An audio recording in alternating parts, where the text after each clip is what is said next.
Do you really have over 250 patents? Yeah, just in the United States. What the hell? Yeah.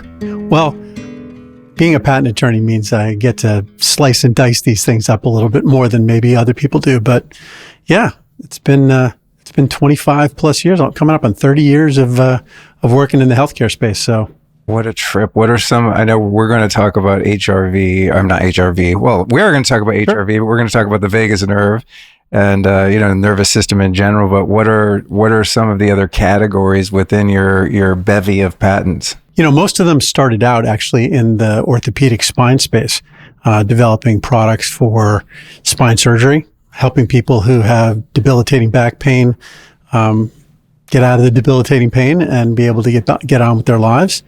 My uncle is a world-renowned spine surgeon. Actually ran the spine service at NYU and the Hospital for Joint Diseases up in New York City for probably 35 years. Oh, wow. And pretty early on, I was right out of law school, had gone to MIT for engineering, then went to Duke for law school, did some engineering work down there, decided to become a patent attorney. And he called me up on the phone out of nowhere and said, why don't we sit down and talk? I've got some ideas. And literally the very first day we sat down to spend 4 or 5 hours talking about spine surgery and what the problems were, what he saw as the deficiencies with the equipment that he was using, we ended up inventing 5 different things that I ultimately got patents on. Some for him and some for me, and sometimes it was the both of us. And that really started me on the path to where I am now. We're not going to call it greatness because I'm not done yet. So we'll just say on the way to that. So well, that makes sense. If you have a background in law and engineering, it would stand to reason that you're going to figure out how to make some cool things and then want to protect them and, ensure that other people don't rip you off. Yep. I interviewed a guy named George Wiseman who created this device called the electroCore, and it uses something called Brown's gas. It's a combination of hydrogen and oxygen, and you can drink it and inhale it. It's really cool. I use it every day in my office when I work.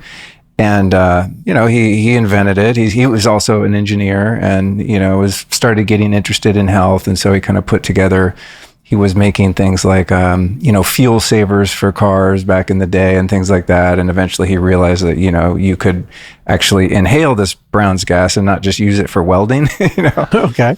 But I was asking him about, the process of patenting his technology because he does everything open source. Like you can just go buy the plans and make one yourself if you have the skills to do so. And he said that, over the years, he's kind of wrestled with that because so many people have copied him and probably made more money than he ever made on it. But the reason that he didn't do so was because if you have, in the realm of health, if you have something that's very groundbreaking and effective and you patent it, that it can kind of put a target on your back. Oh, yeah. In terms of the institutions that don't want to see people naturally heal themselves and empower themselves. That's for sure. It was really interesting. I was like, oh, that makes sense. He's like, yeah, why do you think there's no free energy devices or like cars that run on water? Because anyone that tries to patent them kind of sounds the alarm and the powers that be come in and in some cases cause them to die of suicide due to a gunshot in the back of the head. Yeah, you fall on a knife 4 times, Yeah, happens, exactly.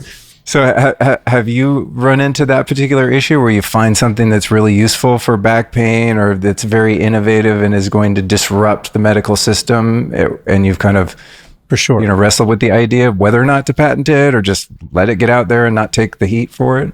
Absolutely. And I'll tell you, my uncle and I, when we were working together, and we still do, but I mean, when we were really in the spine world working really closely together, we had sort of a mantra, which is that if you want to introduce revolutionary technology, you have to do it in a way that appears evolutionary. It has to appear to just be a tiny little change. You can know that once it gets out there, it's going to change everything. But you don't want to signal that to everybody because, as you said, that's like shining the bat signal on the clouds for all the bad guys, Totally. I mean, they're going to know that something's coming and they're going to gear up to block it. There's a tremendous amount of everything from not invented here syndrome to preserving the status quo because they've got so much invested in keeping people either addicted to using their products or chronically ill or, listen, even in the spine world, when you treat somebody for debilitating back pain, yes, you're giving them their life back. That's what you're doing for the patient, but you're also taking them off medications. They no longer need the medication because they're not in pain. Pharmaceutical companies don't like that. Yeah, you just knocked out a revenue stream. Exactly. Yeah. So even the field itself is constantly having to battle and fight for its own position. So I was happy to be part of that. It was a fun run for a while. I started a couple of companies in that area. But I was absolutely fascinated by what is truly revolutionary stuff going on in neuromodulation. So Epic. We'll get into how that happened, but man, that's as close to magical as I've ever seen. Yeah, I'm stoked. Well, I've been using your device because I'm someone that at various times has had an easier or more difficult time self-regulating. And, I think it's true. We all do. Many of us, right? It's like life's busy. And if you're someone with high ambition and you want to accomplish a lot in the world, you care. Yeah, exactly. It can come at the price of not feeling very relaxed, So I've worked with, meditation and all sorts of different breath work techniques and things and done pretty well with that. But I'm definitely a fan of getting assistance, So I'm excited to talk about that because it's something so easy to do. Like 2 minutes twice a day, is a lot easier. Let's a lower barrier to entry than like do an hour of breath work every morning and meditate for 20 minutes. I always joke about the fact that this is in 2 minutes, you get 2 hours of meditation. Really? Yeah. I mean, it's basically the same effect. It lasts for hours and hours and hours. It's more powerful and more, compact than you get with any of those different things. Not that those things are bad, because breath work and yoga and stretching and all the things you were talking about are great. But we just don't have that much time in our lives. In the Western culture, we're not spending time communing with nature the way we used to. And we didn't evolve that way. So we have to figure out ways to get back there. And this was a miraculous way to do it. It was fun to be part of it. Yeah, I think there's one sect of people that's very purist, right? That it's like no technology, no supplements. We just have to get back to nature. And then you have kind of on the opposite end of the spectrum, people that are completely obsessed with technology and supplements and don't realize that a lot of the foundational issues are solely due to our disconnection from the natural world. And I tend to kind of fall somewhere in the middle. And I find that technologies, in terms of, kind of biohacking and things like that, to which I gravitate, usually have something to do with mimicking something in nature or amplifying something in nature that does it better and faster and allows you to adopt it into your lifestyle without having to, go on a vision quest for a week in the middle of nowhere, 100% which those are great too. So I think that's like, I was interested to talk to you because I'm like, cool, this is something that you can do yourself, but it's also cool to have, a bit of an edge and be able to do it, in 2 minutes. So I'm excited. You don't have the time to do a tour down to Central America to do an ayahuasca trip. There's other things you can do that are a little less of a commitment. Totally. So let's talk about the different components of the autonomic nervous system. It's a great jumping off place. Sure. Well, there's basically two major components of the autonomic nervous system. And just to define what that is for everyone, think about your autonomic nervous system as the part of your nervous system that controls the things that you don't consciously think about. So it's things like your breathing, it's your digestion, it's your heart rate. All of those things are controlled by your autonomic nervous system. And it's basically got these two components. One is called the sympathetic, and that drives fight or flight, your heart racing and pumping and your breathing getting shallow and fast, digestion, just stopping because you don't have time to digest when you're out trying to run away from a lion or a really nasty boss or something like that. And then on the other side, you've got the parasympathetic, and that's your vagus nerve. But the parasympathetic is what controls your heart rate, slows it down, calms your breathing down, you start breathing more deeply, digestion starts up again. We call it the rest, digest, and restore mode. And the trick is that it's not just controlling those easy things, the things I mentioned, like heart rate and breathing and digestion. It also controls things that you wouldn't think of as being controlled by a nervous system, things like your immune system, at the cellular level, it even controls how your mitochondria function inside cells. And that to me is miraculous, because I always think of health in general as being held up by four things. And we talked about it a little off camera. You've got your immune system, you've got your energy, which is mitochondria, and then you've got your microbiome, which is sort of our interface with the microscopic world around us. Can't live without it. And then it's your autonomic nervous system. And the fact that your autonomic nervous system has the ability to control those things, it's almost like it's like the puppet master. It's controlling those things.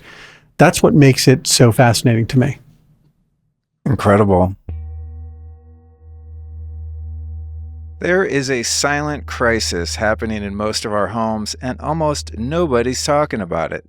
You see, modern houses are effectively airtight, so they actually trap harmful contaminants from cooking fumes, pet dander, and personal care products and bacteria to mold and VOCs inside, precisely where we don't want them. And respiratory issues caused by indoor pollutants not only disrupt sleep, energy, and focus, with chronic exposure, they're even linked to cardiovascular disease and cancer. Womp womp.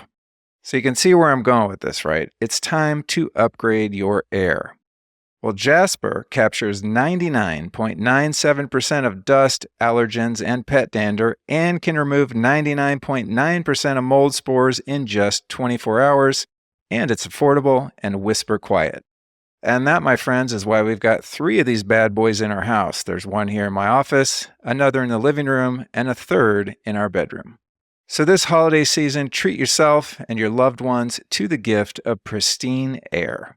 And if you act now, you can take advantage of special holiday pricing. So visit jasper.co/Luke and use the code Luke for $400 off your Jasper. That's JASPR.co/Luke. Oh, and let's not forget about the design. Jasper's sleek look makes it possible to have filtered air without sacrificing aesthetics. After all, you don't want your house to look like a hospital. So check it out at JASPR.co/Luke. And don't forget that code Luke to save your $400. You just opened up so many different ideas I want to explore. But in thinking about the nervous system in relation to our gut and digestion, I'm sure many people listening will have had this experience in times of emotional upheaval. Your digestion gets wrecked. Yep. You know, I used to trip on that. I'd go through a breakup or a career change or something, and, you know, all of a sudden I'd be having all these digestive issues. And it took me a long time to kind of put that together, that I was in this kind of, you know, locked in this limbic system, fight or flight sort of, you know, energy, and that would basically shut down my digestion. You know, those little critters in there going, 5-alarm fire, stop working, or whatever they're doing. Yeah. You know, so it just creates an environment where the bad bugs, because you've got trillions, literally trillions of different bugs, and we won't call them bugs. We'll call them, you know, little microscopic helpers that are in your gut, and they're in your skin, they're in your eyes, they're in your nose, they're in your ears, and they have the ability to change their composition. And if you're in a stressed state, you'll end up with more of the bad kind. And if you're in a parasympathetic state, you create an environment, the pH changes, the rate at which acid's being produced, the rate at which serotonin is being produced, the rate at which things are moving through the gut. All of those things change what little helpers you have. And if you're in that chronic fight or flight state for a long period of time, it changes in a way that leads to, you know, uncomfortable situations. Disaster pants in the most extreme cases. Yes, for sure. You know, I was thinking about when you first started talking about the sympathetic and the parasympathetic. I've always found that terminology kind of counterintuitive, right? Because if sympathetic is more the agitated state, it just seems kind of backwards, right? And then I thought about it as you were saying that, and perhaps there is some logic to it, because it's sympathetic in the way that it's adapting, right? It's more like reactive. Maybe that's where that term. Have you ever looked at the terminology that it seems kind of counterintuitive? That's exactly the way I think about it. Oh, okay. Because I think about it from the standpoint of homeostasis. When you're in homeostasis, all the systems are humming along. It's sort of like Newton's first law. An object will remain at rest unless acted on by a force. So your body is chugging along. It doesn't need anything to change, doesn't want anything to change because it's in that homeostatic state. And then you're confronted with a stress. And that stress could be physical, could be an injury, could be a bacterial invasion. It could be any one of a number of physical things. It can be emotional. You could be under stress. You could be having a fight with your spouse. You could have, a child who's sick. You could have any one of problems at work. It can even be cognitive. It can be thinking about your finances for too much, obsessing about things. All of those things are stresses. And your body responds to stress, and it doesn't care. It doesn't care where it comes from. It's going to give you the same immunological, metabolic, digestive changes based on the fact that it's being pushed out of homeostasis. You're being pushed out of your comfort zone. So that's when your sympathetic nervous system kicks in. And its job is to try to oppose that. It's fighting against those changes because your body doesn't want those things to change. The problem is if it stays fighting for too long, it starts knocking you out of that homeostasis even further. So you have to get back. It's almost like grounding. You have to get back to that grounded state where your parasympathetic is pushing you back into homeostasis. That's where the healing happens. That parasympathetic recovery state is the way your body gets back into balance. I describe it as sort of the way Einstein used to talk about the fact that you can't simultaneously prepare for war and work towards peace. I don't know about the politics of it, but I know that works with your immune system and your metabolism. If stress is pushing you out of that state, then you're preparing for war. You can't heal. You can't get back to a peaceful state until you give that up and fight to get your body, or not fight, but push your body, allow it to sort of drift back into a homeostatic state. I like the homeostasis and balance being the goal and model, because when I first started tapping into this idea of sympathetic versus parasympathetic, I erroneously thought, oh man, I need to be parasympathetic all the time because I want to be chill, and I think that what we're going for, and correct me where I'm wrong, is adaptation, right? It's like the ability to adapt to stress and not get stuck in it. But if we were, say, a predominantly parasympathetic, would that not lead us to be kind of lethargic and brain foggy and just kind of sleepy and, I don't know about brain foggy, but certainly disconnected. Or not motivated, like less ambitious or? Yeah, so it's a problem that doesn't really exist very much in the Western world. But so you tapped into a bunch of different things. I just briefly on the motivation side of things. Motivation, your neurotransmitter for motivation is dopamine. We think of it as the pleasure hormone or pleasure neurotransmitter, but it actually also provides you with the motivation. It's your reward system. And being in that parasympathetic state actually improves your dopamine levels. So you actually do get more motivation, but your motivation comes from an internal desire to do something. But getting back to that concept of resilience, being able to get back and forth between that sympathetic state and the parasympathetic state, because you're absolutely right. To exist solely in one state is bad. It's not good. And so when you're in that chronic sympathetic state, you can actually just tell by talking to somebody. They're just amped up all the time. They're talking too fast. It's almost like they're on coke. They're just wired all the time. They're jumpy, they're skittish. You can't be in that state forever, but you have to be able to be in it for a little while. I mean, that's why we go out and I love the person, I can't remember who it was, who sort of made me realize that exercise, when you go out and lift weights or you go out and run, lifting weights is simulating fighting and running is simulating flight. Oh, right. So if you get into that fight or flight mode, that's okay if it's something that you're doing voluntarily or you recognize is important. Like you got a project you're really excited about. Dive into it. Get amped up about it. Get excited. Your sympathetic nervous system is driving that. That's not bad. It's actually a good thing. Go out and play a basketball game and be competitive. Wonderful. But get out of that and know how to get out of it in a way that doesn't have a lot of residual, I'm going to call it residual crap that you're carrying along with you. My dog at home, I always talk about Luna. She's a 6-year-old Samoyed.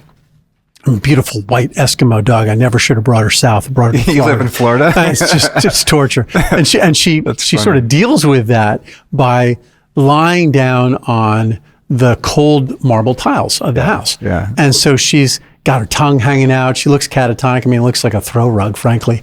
And she spends hours like that in a completely parasympathetic state. About 2:00 every afternoon, the UPS man shows up.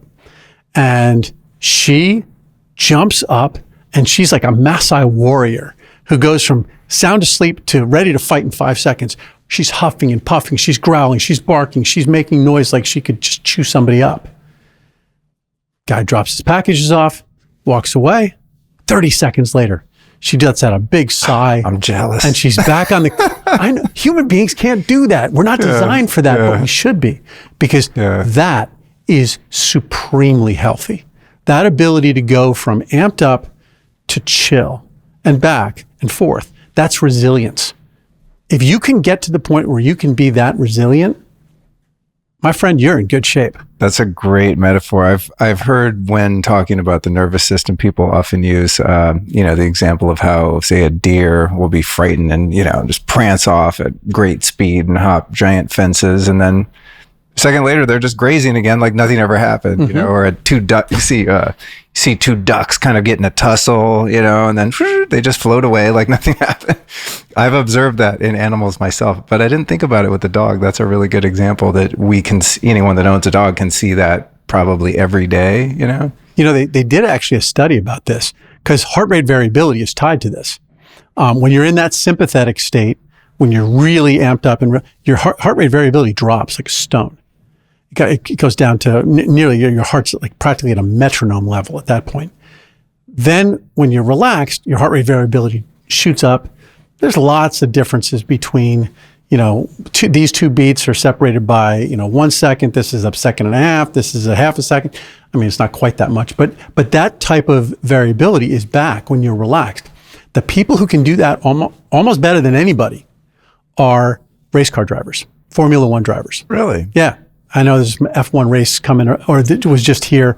That's a really big deal. Those guys, when they're going through hairpin turns, their heart rate variability is like 1. I mean, it's nothing. And then they get in the straightaway, shoots right back up. So they have that ability. It's who they are. It's what makes them good drivers. So I wish we could all do that when we're driving on the highway and when somebody cuts us off and we're amped up and we're feeling it for the next half hour.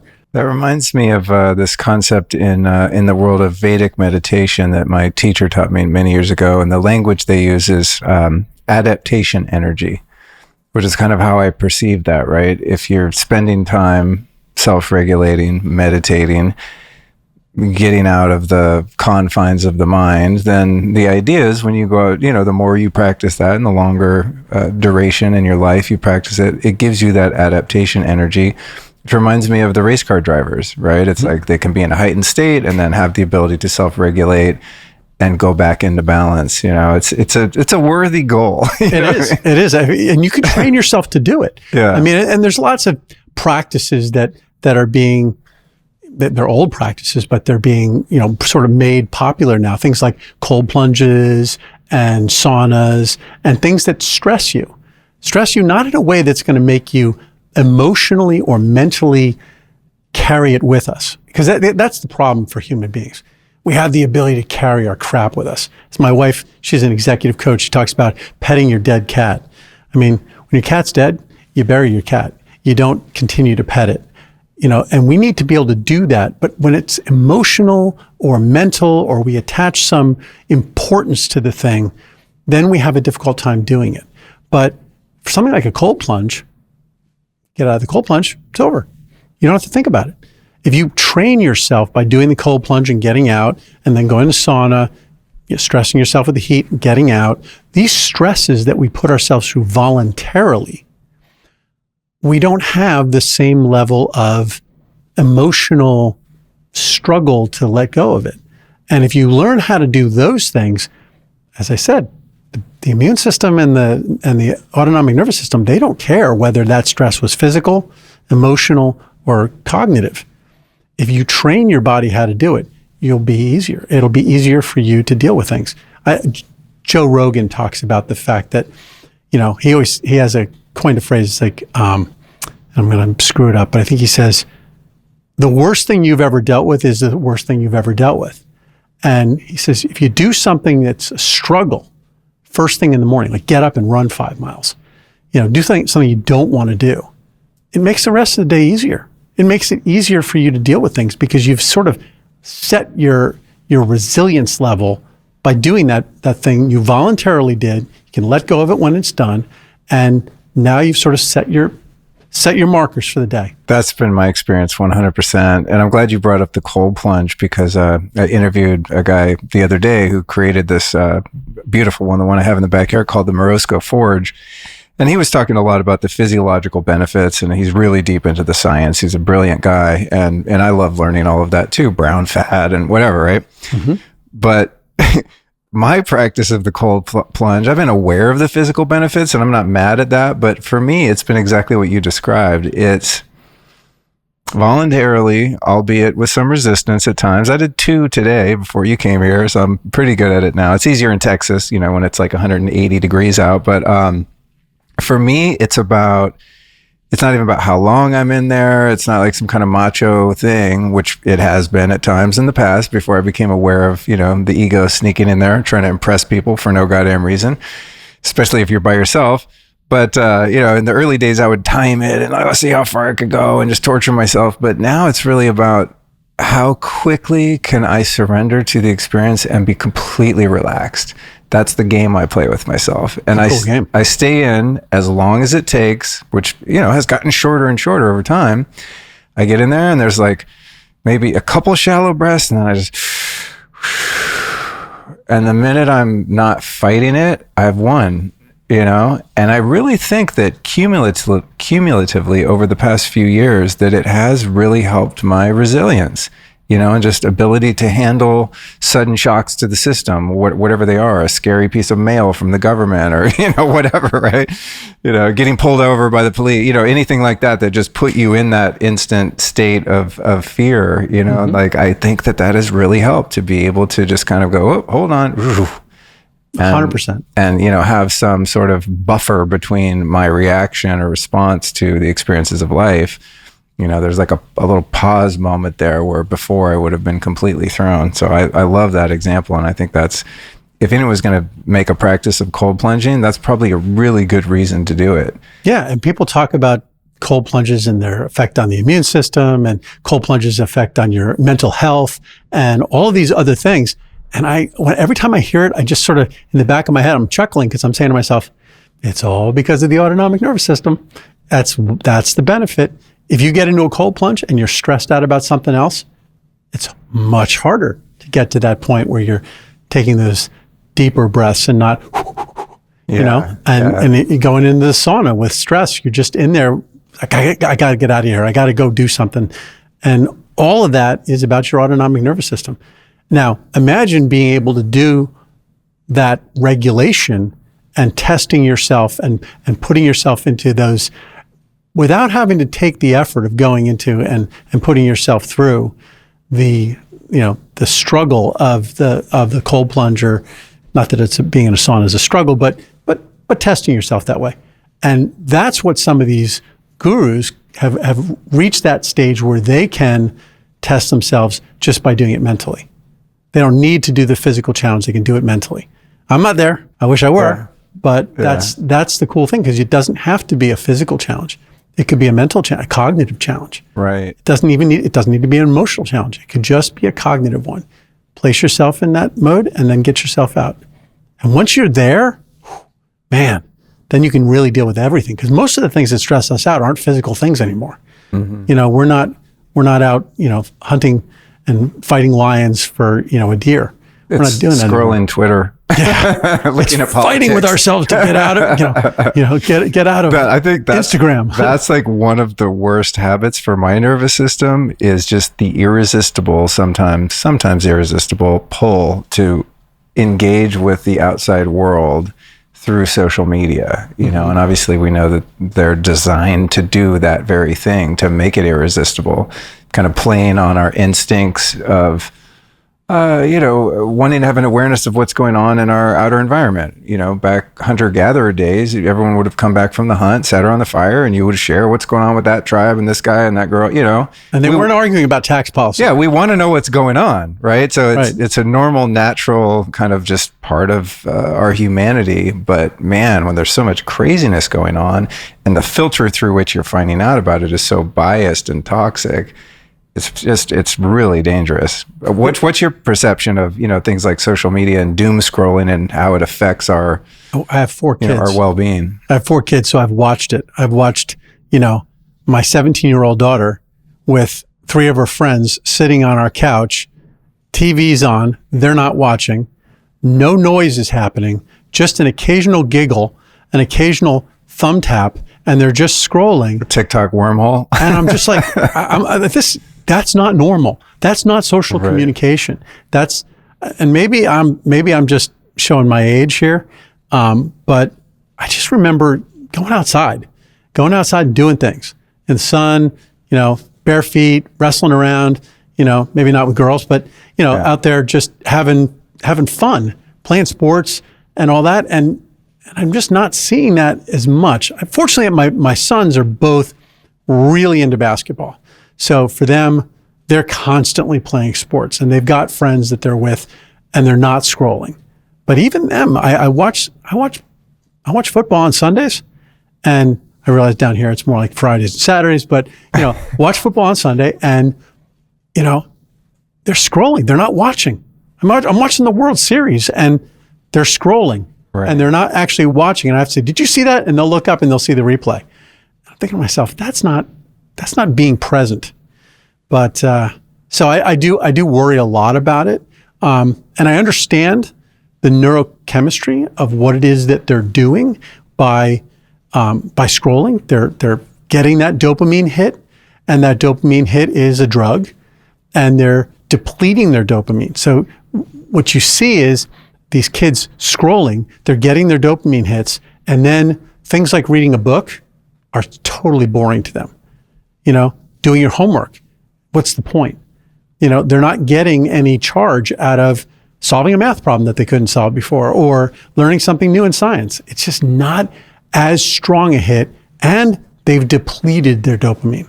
And that's really, I think, one of the big problems that we have right now is that our generation of phone-addicted people, kids, are losing their ability to get motivated for things, even things that they say that they want. So I do view it as a problem. I recently signed up for this subscription service called Quantum Upgrade, and it's been a major game changer for my energy, EMF resilience, and the overall feeling in our home. Let me explain how it works. Quantum energy is the energy that supports all life in the universe. It's nonlinear, non-local, and has an immense potential for health when it's harnessed and directed to you or into your living environment. Through many years of research and development, Quantum Upgrade created one of the world's most potent sources of usable quantum energy. So when you sign up for their service, Quantum Upgrade associates your home, car, phone, business, and even your pet with this energy. The energy you receive with the Quantum Upgrade is a high consciousness field that you can even customize on the fly. For example, I like to set different booster levels at specific times, such as before a podcast recording or during sleep. It's pretty awesome. The Quantum Upgrade energy streaming service has already been studied and tested by independent institutes, doctors, and labs with phenomenal results in placebo-controlled double-blind studies. It's been shown to improve red and white blood cells and even reverse stages 1 and 2 of blood clotting in only a few minutes.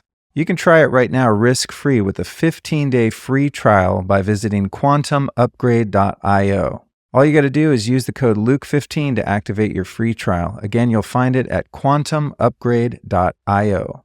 I'm so glad you brought up the reading a book comparison, because I can absolutely and unequivocally vouch for that effect, because I used to be an avid reader.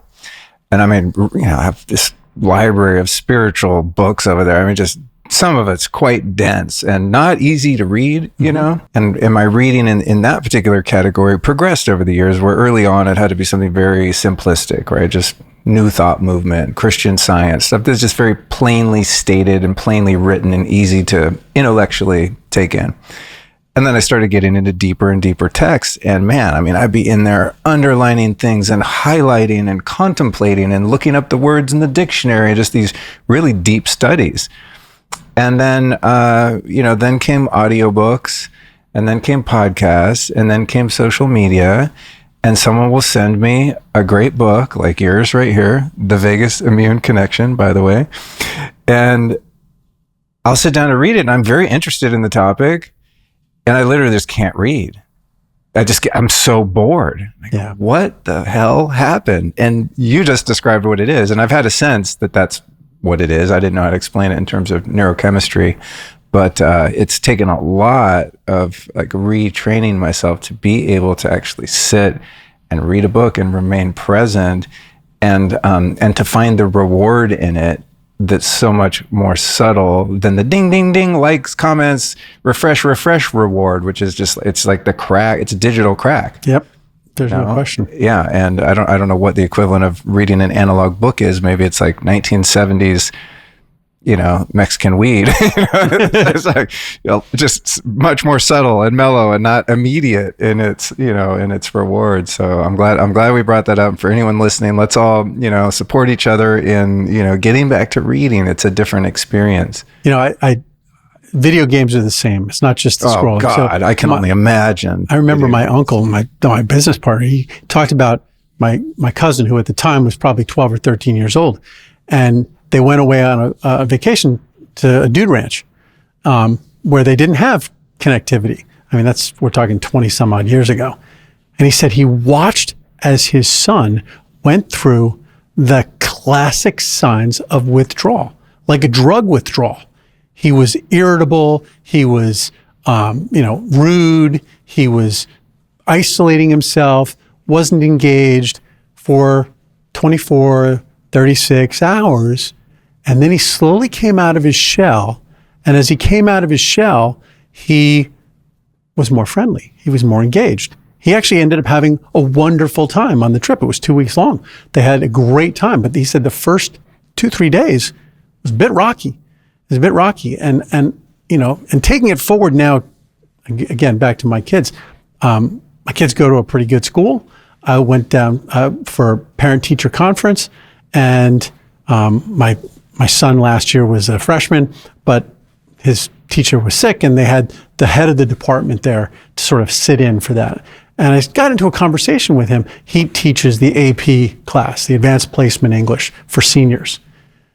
And we were talking about some of the books that they had. And I talked about the fact that, reading, in my freshman year, we read 30 books that year. And the purpose of that was to get our verbal scores up and to get our verbal capabilities up. He just sort of shook his head. He said, we can't do that.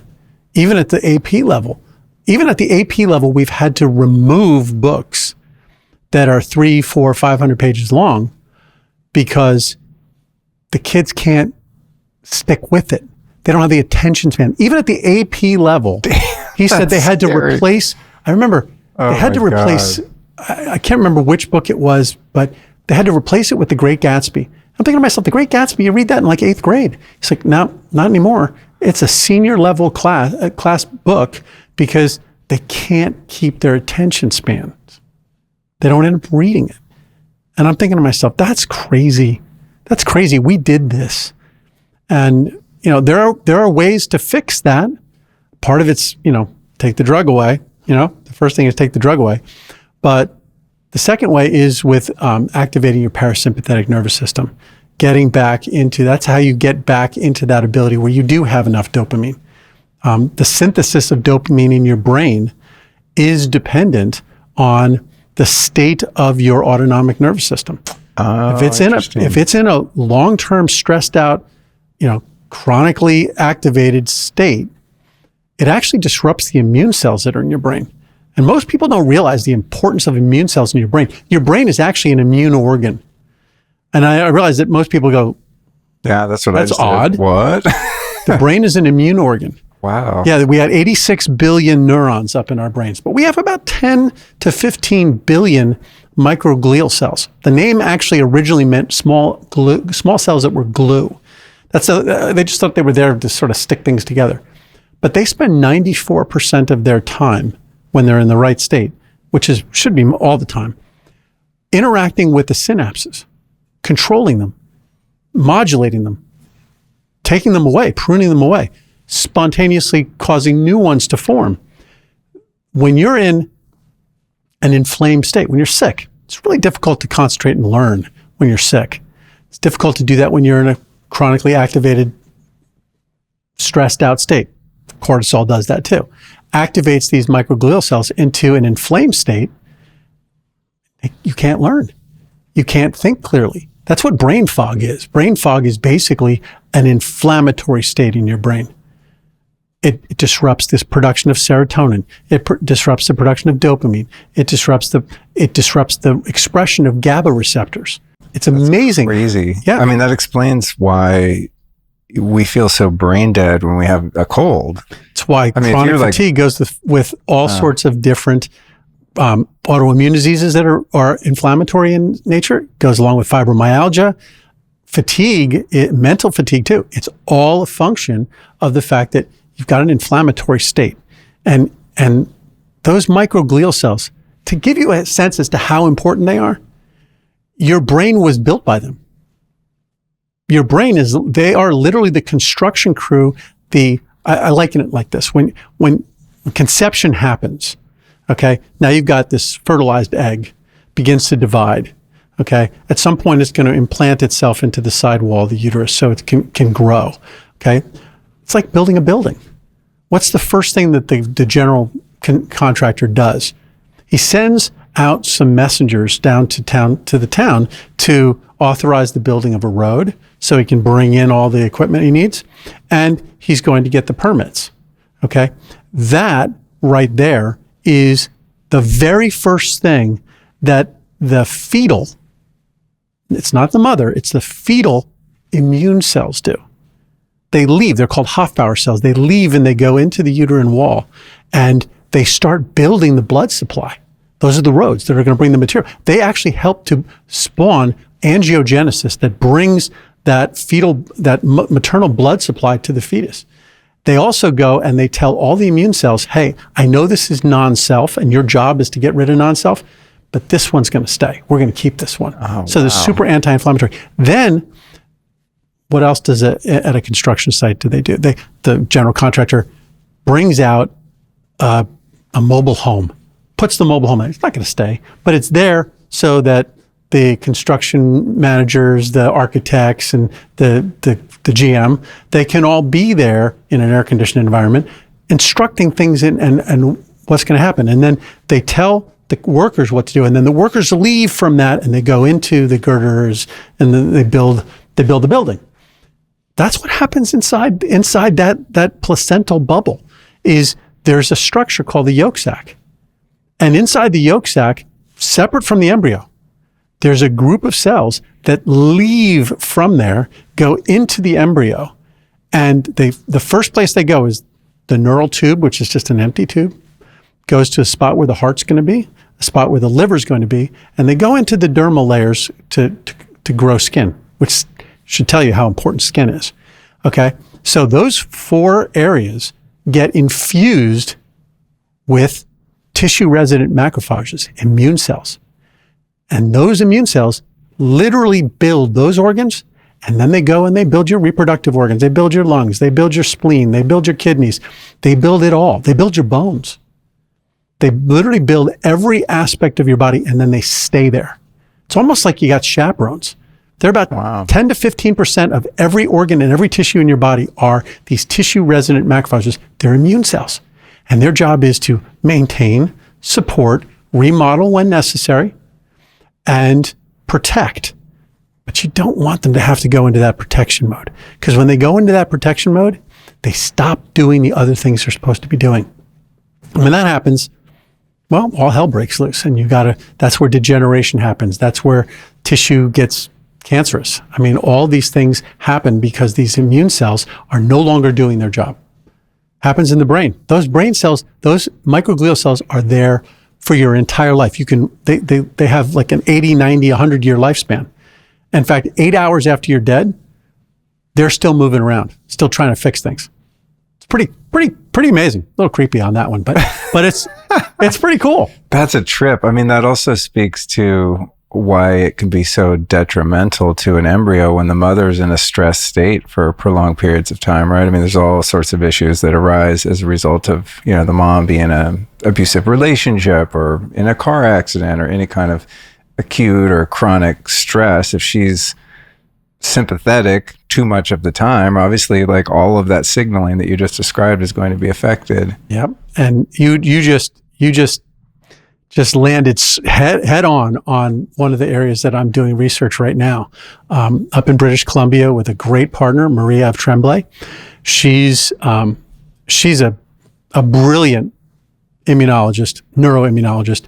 She knows everything there is to know at this point about microglial cells. She's been a pioneer. And we actually had her on a podcast that I do, and we got to talking, and we talked about autism and schizophrenia and other neurodevelopmental conditions. And there's something called maternal immune activation. So all those things you talked about when the mother it can just be an infection. It can be being obese. Any one of a number of things can lead to the mother being in that inflamed state. They actually call it maternal immune activation. So the mother's immune system is activated. There's inflammatory cytokines circulating. And the effect that can have on fetal brain development is pretty devastating. Now, it doesn't always do this, and I certainly don't want to be blaming moms, for autism or schizophrenia in their children. But the animal studies are pretty convincing, and the human research that's been done is pretty spot on, saying that this is the reason why you're seeing autism rates skyrocketing. It's a big part of it. Now, obviously, it can also happen in early childhood, and Fruit Loops and the rest of it is definitely having an effect on it. But probably a third to half of autism is a function of the fetus being exposed to high levels of inflammation in the mother. And the inflammation can be stress related, can be as a result of that chronic stress state. So, that old grandmotherly advice that pregnant women should, put their feet up and eat bonbons. Okay, maybe that's not culturally what we're talking about today, and not practical for most people. But maybe it should be something that we as a society recognize, that if a woman's going to make the decision to have a child, that there should be more than just, okay, you get 3 weeks off, after the baby's born. Maybe it's what you're doing before the baby's born that's really, really important. And we got to take that into consideration in terms of what job expectations are, how we allow you to take that time off to have a child and then get right back into wherever you want to be and not hold it against people. I think that's the bad part that happens. But the good part is we're learning about it. But the scariest part for me, and this, I don't understand why this isn't emblazoned on the front pages of the New York Times, okay, or any other newspaper you want to choose from, it should be on all of them, is that the same mechanisms that are driving autism will have the same effect on schizophrenia. It's just the timing of when it happens during pregnancy. It's the same exact insults that do this. And we are seeing this skyrocketing level of autism. And that tells me that 15 to 20 years from now, because autism is diagnosed typically by age 5, schizophrenia isn't diagnosed until late teens, early 20s, or even late 20s. So it's 20 years, 15 to 20 years delayed. So if we're seeing this skyrocketing level of autism, that's like the canary in the coal mine telling us that 15 to 20 years from now, we're going to have this same problem with schizophrenia. And we're seeing it already. We're seeing levels of mental health problems skyrocket. And I mean, whether it's mass shootings or homelessness or whatever. I mean, any trip to an inner city will give you purview of that. And for those of us that are I think you're in your 50s. Yep. Yeah, I'm in my 50s. So I remember as a kid I grew up outside of San Francisco, and you'd go into San Francisco and, there'd be a few mentally ill people and homeless people here and there. But I mean, if you contrast that with a city like that today, and, there are obviously socioeconomic influences and all sorts of things going on there that would be another podcast entirely. But there are clearly more mentally ill adults, diabolic mental illness than I ever remember. I mean, it's like, it's like a kind of a zombie apocalypse kind of situation in some cities. There's drugs that are leading to that, some of that. But even the use of the drugs, the decision to make to start using the drugs is something, I mean, as I think one comedian said, I mean, you can't read a book, you can't listen to anything on the radio or on podcasts, you can't watch a television show or go to the movies and come out with somebody having said the message was, yeah, take drugs, it's a good idea. No, we know it's not a good idea. Yeah. And yet we have lots and lots of people who are making that decision. And you say to yourself, okay, some of it may be socioeconomic, but my God, we've had problems before. What is it about the people that are making that decision? And that's where, as I said, I got 4 kids, aged 12 to 17. And I know, and I don't want to, I'm not naming any names, but there are kids that I'm interacting with as a result of that. And they're not autistic, but they're not right. There's something not right going on. And as a parent who cares, I'm worried about it. Because I'm thinking, I'm watching some of these decisions that kids are making. I'm thinking to myself, I would never have said those things. I would never have done those things. And yet it seems so commonplace now. And I think it's a decision kids are making. And I think that's a function of the fact that neurodevelopmentally, there's some problems going on. Absolutely. Yeah. Let's talk, going back to the nervous system, something I thought of earlier. Do you know anything about how the nervous system stores emotional trauma? And I bring that up because there are practitioners of, say, somatic experiencing. I've done a little bit of that, right? Where, different kind of movement, breathing, body work. Next thing you know, you're like, reliving your childhood trauma. It's like, whoa, I didn't know that was stuck there. In fact, the first time I became aware of that, I didn't even know what was happening, but this is going back almost 30 years. And I went to see this Maori family who did, this traditional Maori healing, which included body work and things like that. And I had my face down, so I didn't know who it was or what they were doing, but I think they might have been standing on me.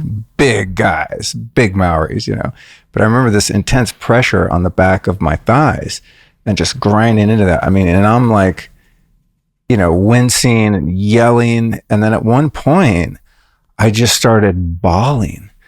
But I wasn't crying because of the physical pain. I was crying because it was taking me back through all of these memories of painful emotional experiences that I'd had as a kid. And it was so weird. It was almost like where life flashes before your eyes kind of thing, right? I'm just seeing all these old 70s movies playing of just gnarly shit that I experienced. And I was processing the grief as a result. And they didn't really explain what was happening, but looking back, I think that there was, a memory in the nervous system, a memory in the tissues that stored those experiences and just held on to it and would probably never let it go unless I did something to try to release it. So I'm going to tell us about that aspect of the nervous system. So there's like 3 different lines of thought. Great. So let's tackle the first one, which is a great story that lines up with what you experienced. And this was shared to me by a chiropractor by the name of David Yoder, Dr. David Yoder, wonderful guy, really thoughtful. He had a patient who was a guy probably in his 60s, and he had this horrible rash on his legs that wasn't healing. And he had gone to people, dermatologists and, other partialists for years trying to figure out how to solve this painful. It didn't functionally stop him from being able to do things, but it was painful all the time. And couldn't resolve it. And he went to David finally after 4 or 5 years of dealing with this. And David Yoder asked a question, which sounds so benign, but he asked the question, sounds so normal, but he just asked it in a slightly different way. He said, doctors usually say, like, okay, well, when did this start? He said something different. He said, what was happening in your life when this started? Which is kind of an interesting way of phrasing it, right? And the guy responded, he said, well, actually, it was a pretty difficult time for me. My wife and I were up in Northern California, and my son had moved down to LA. And he had gotten a job, but he was having difficulties at the job, and he didn't know anybody. And we just got really concerned about him. And then we didn't hear from him for 3 or 4 days. And so that Saturday morning, early, I got up and I drove down. And I went to his apartment, and I found that he had committed suicide. And he had actually done it several days earlier. So there was, body decomposition and bugs and things like that had sort of gotten to the body. It was pretty grisly. And I had to stay there because the police and the coroners had to come and do their thing. And it was a horrible experience. And I got bitten. I got bitten by those bugs. And David Yoder is obviously listening to this, and he's saying, it's terrible. Have you ever gone through any grief therapy? The guy broke down. He said, no, he hadn't. And so David Yoder said, listen, we're going to work on the rash, but I think you need grief therapy. Sure enough, 2 weeks later, came back, 80% of the rash was gone. By a month, it was completely gone.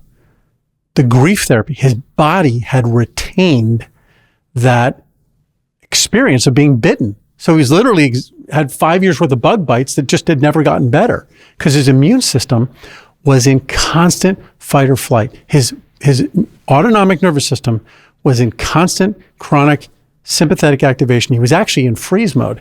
So people talk about fight, flight, but there's other pieces of it. It's fight, flight, freeze, and fawn. It's actually the 4 Fs. It's a 4-letter word and starts with F. So fight. I'm a freezer.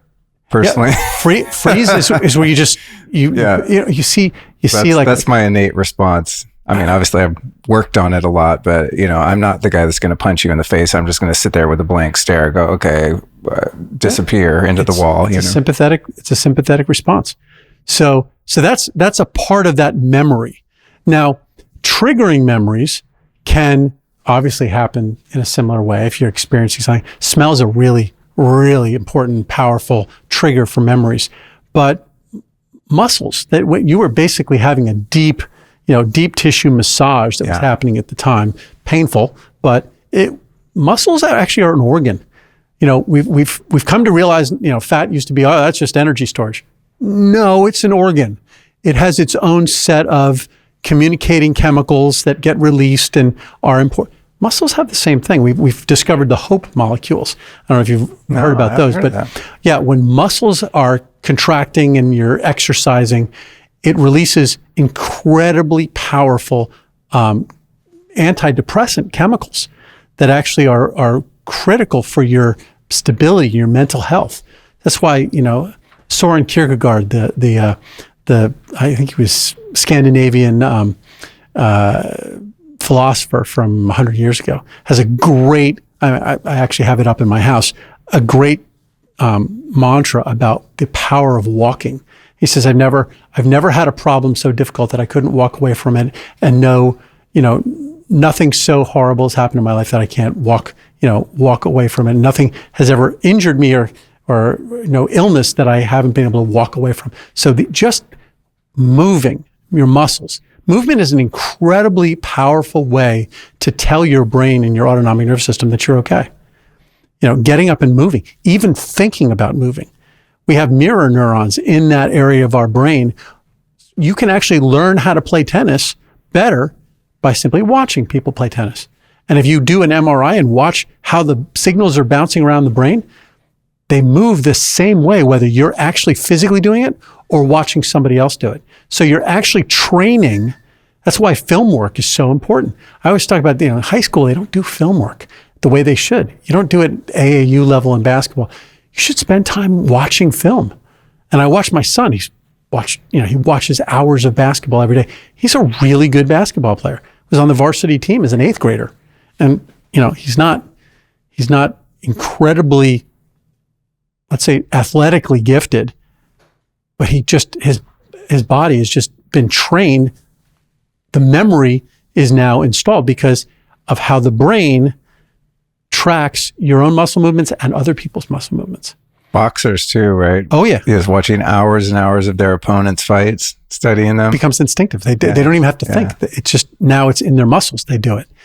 But the other thing I wanted to get to, the third line is a fascinating one. I'm sure it's going to open a can of worms here, but is intragenerational trauma or intergenerational trauma. And this is the concept that if something bad happened to your grandmother, it affects you physically. And the answer, when I first heard that, I said, okay, I don't know how that happens. That seems like it might be a little new age-ish, but I'm open to it. Let's start thinking about it. And I started reading about epigenetics and understanding that there's epigenetic mechanisms by which generational trauma can actually be passed down, and it can last for at minimum 4 generations. And they've looked at it from kids who had to live through a famine, and then survived and then had children, how their children and their grandchildren respond to food, how they, not just how they think about it, but how their bodies store food, how their metabolisms function.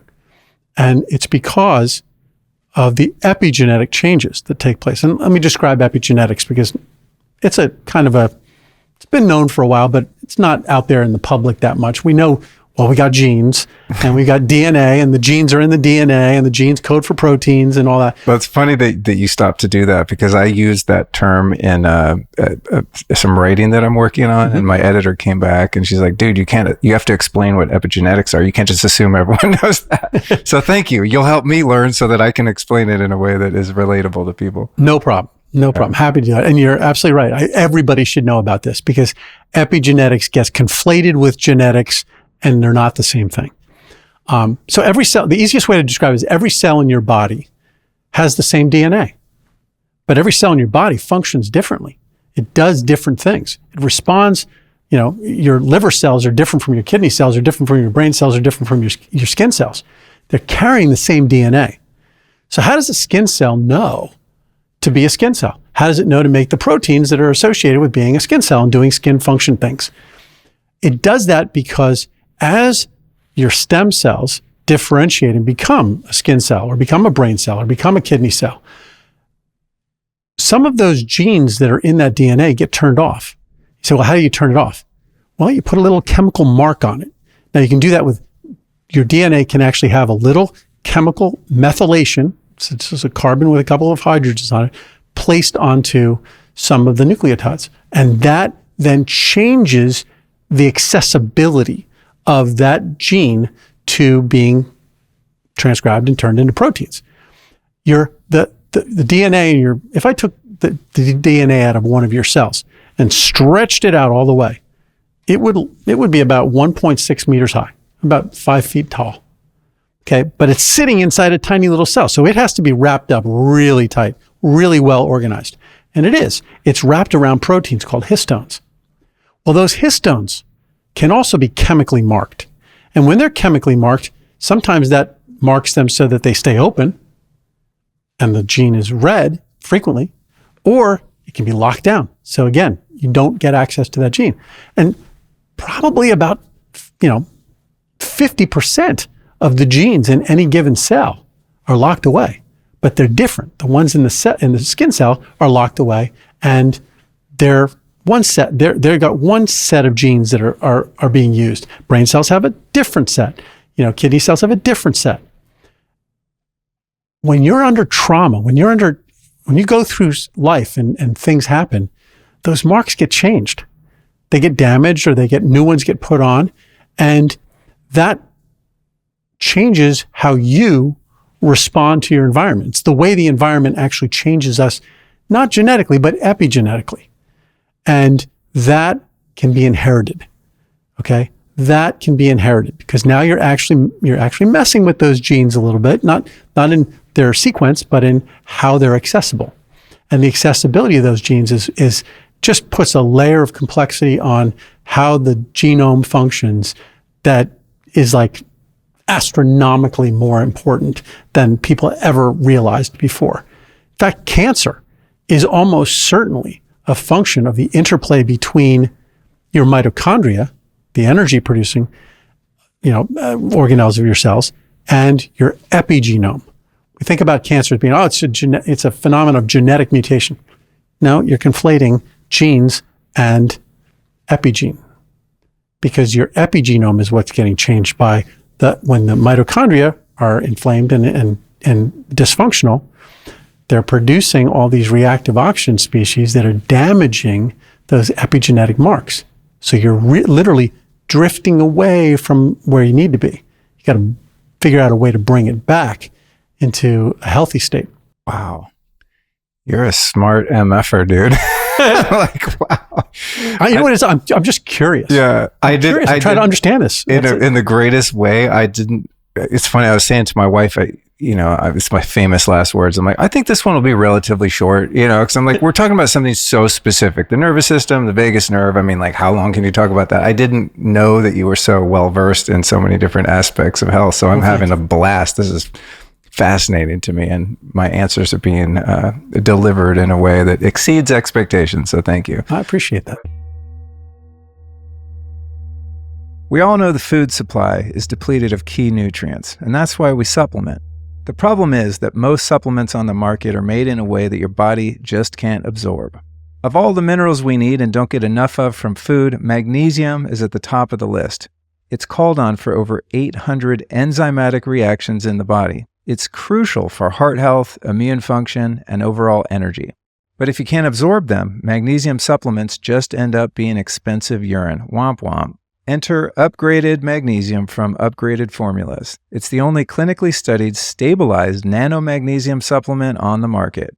Nano supplements are broken down to bypass digestion and go straight into the blood, where they can travel throughout your body and get to where they need to go.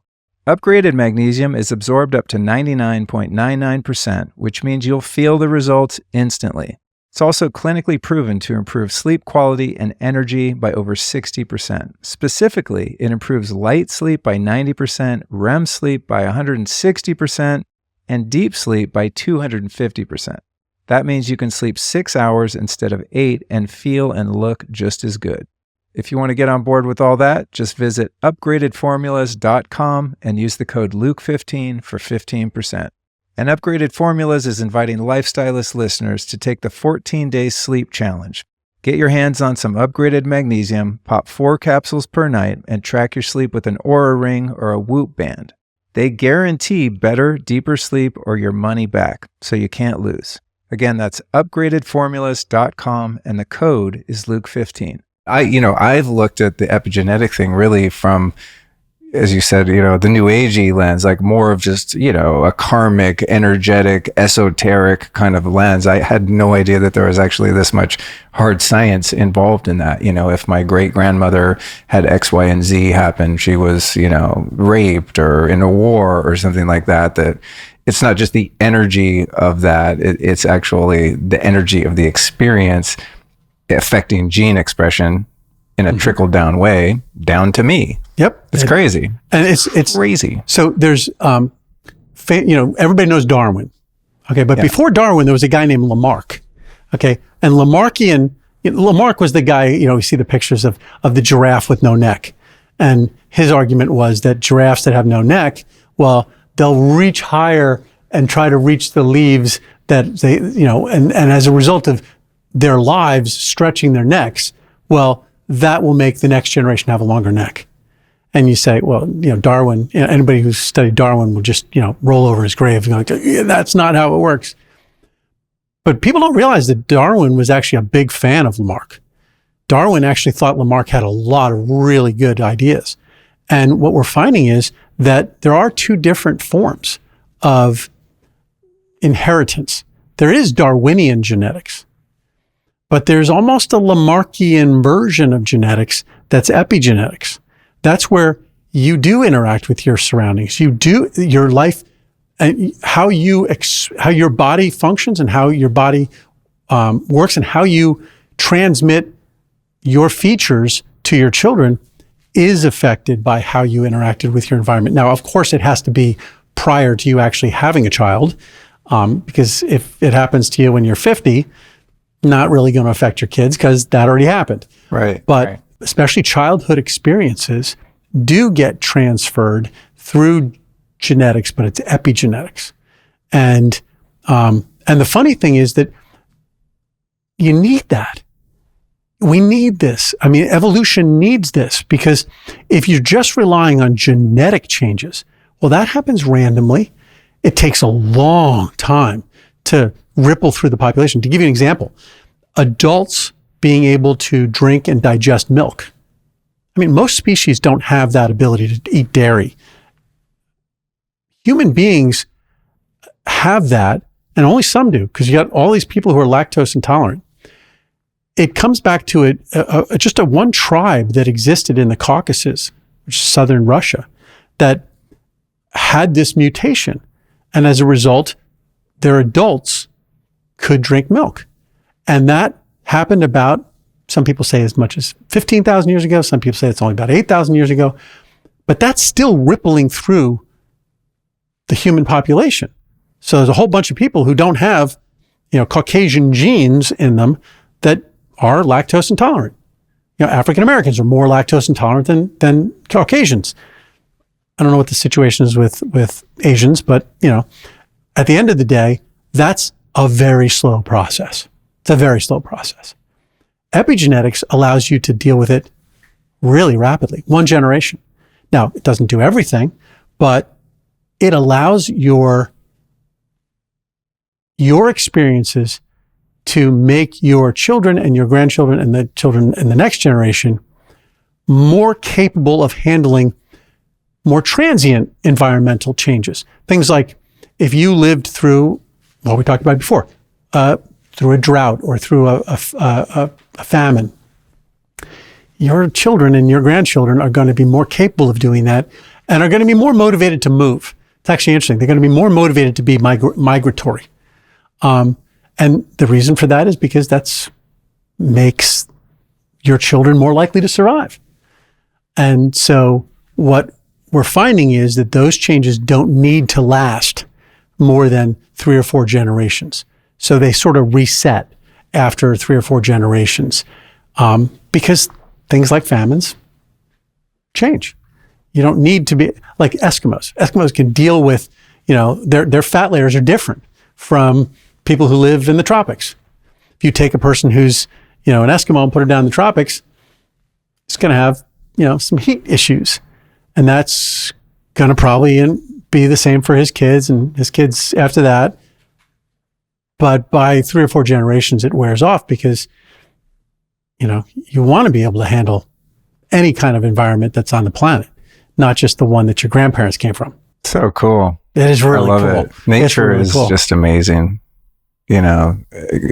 Whatever it is that created us, the human design, the design of this reality is just, that's why I never get sick of having these conversations. Every time there's something in the conversation where I go, what? Whoa. No, that's why I said I'm curious. So fascinating. Yeah, I'm the same way. I'm the same way. I want to understand all the intricate, aspects of what makes us tick. It's never ending in its fascination for me. To me, it's like we have been gifted the most complicated machine in the history of the universe. Okay. Our brains, our bodies, nothing's even comparable. And yet we all have one. And we don't have an instruction manual. I mean, the instruction manual for this thing should be like 1 million pages thick. And we don't have one. Now, we've been spending the last 15,000 years trying to write things down that make sense. Start writing things down. And very, very early on, I mean, we're talking 8,000, 10,000 years ago, they recognized the importance of those two states, that parasympathetic state and the sympathetic state. In fact, the very first medication that was ever made that's still lasting today is something called colchicine. It's made by the Egyptians. There's probably 1 million prescriptions of colchicine every year, and it modulates your autonomic nervous system. Really? Yeah. And what does acupuncture do? It's regulating the yin and the yang. It's those two states. They recognized it. They understood it. They didn't understand it the way we do today at the biochemical level, at the microscopic level. But I think they were more open to things. They were better observers than we are. I think we get wrapped up in the trappings of our technology, and we don't necessarily see the patterns that we need to. Hopefully we're going to get back to that. But I view the whole process, this whole wonderful journey that I've been on about vagus nerve stimulation is understanding that aspect of that 1 million-page book. I joke that like a wormhole opened up, from 3,000 years in the future, and this book plopped down into my hands, and I got to look at it for 5 minutes, and then they took it away. And it just bleeped back to 3,000 years in the future. But what I saw made me go, holy crap, this is totally cool. And it's just driven me. I'm just sitting here going, I want to tell everybody. The autonomic nervous system is so critically important. And they spend literally like half a day in most medical training. Most doctors, you talk to them about the vagus nerve, about the vagus nerve, like, yeah, that causes people to pass out. That causes bradycardia. I'm like, no, only 20% of the fibers do that. Those are the C fibers. You need to get to the A and B fibers. Those fibers are the ones that we stimulate with the device, and they actually do the opposite. They actually calm you down. They relax you. They don't knock you out. They don't make it more difficult to breathe, or they slow your heart rate, but they don't make it stop, So it's just been an incredible journey. And there's been so many little blessings that have come out of it that are, even for my own family, things that have happened as a result of it, both physiologically and mentally and emotionally, that are really, really cool. And I just want to share it with everybody. Epic. I'm excited to carry on. The show notes, by the way, folks, will be found at lukestorey.com/Vegas, not like Las Vegas, but like the nerve, VAGUS, lukestorey.com/Vegas.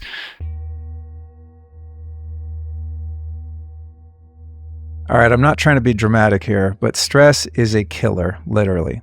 Not only does it lead to low energy, sleep loss, and irritability, but it's also a key factor in illnesses like high blood pressure, diabetes, and autoimmune disease.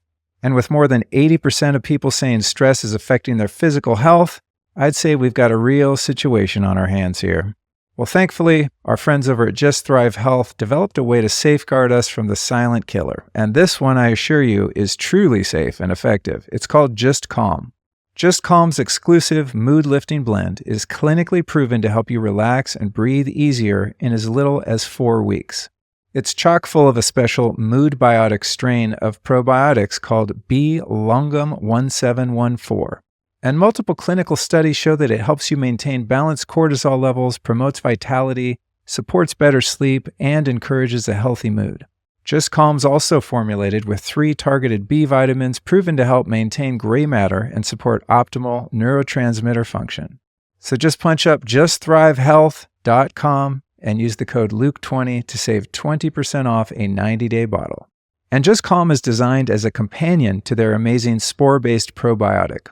And while the probiotic addresses the root cause of chronic gut-brain conditions, Just Calm busts through stress, and it really leaves me feeling cool and in control no matter what life throws at me. If you want the full details on what makes Just Thrive special, make sure to check out the Lifestylist episode 499. And for a steady, chill, more relaxed you, visit justthrivehealth.com and use that code Luke20 to save 20%.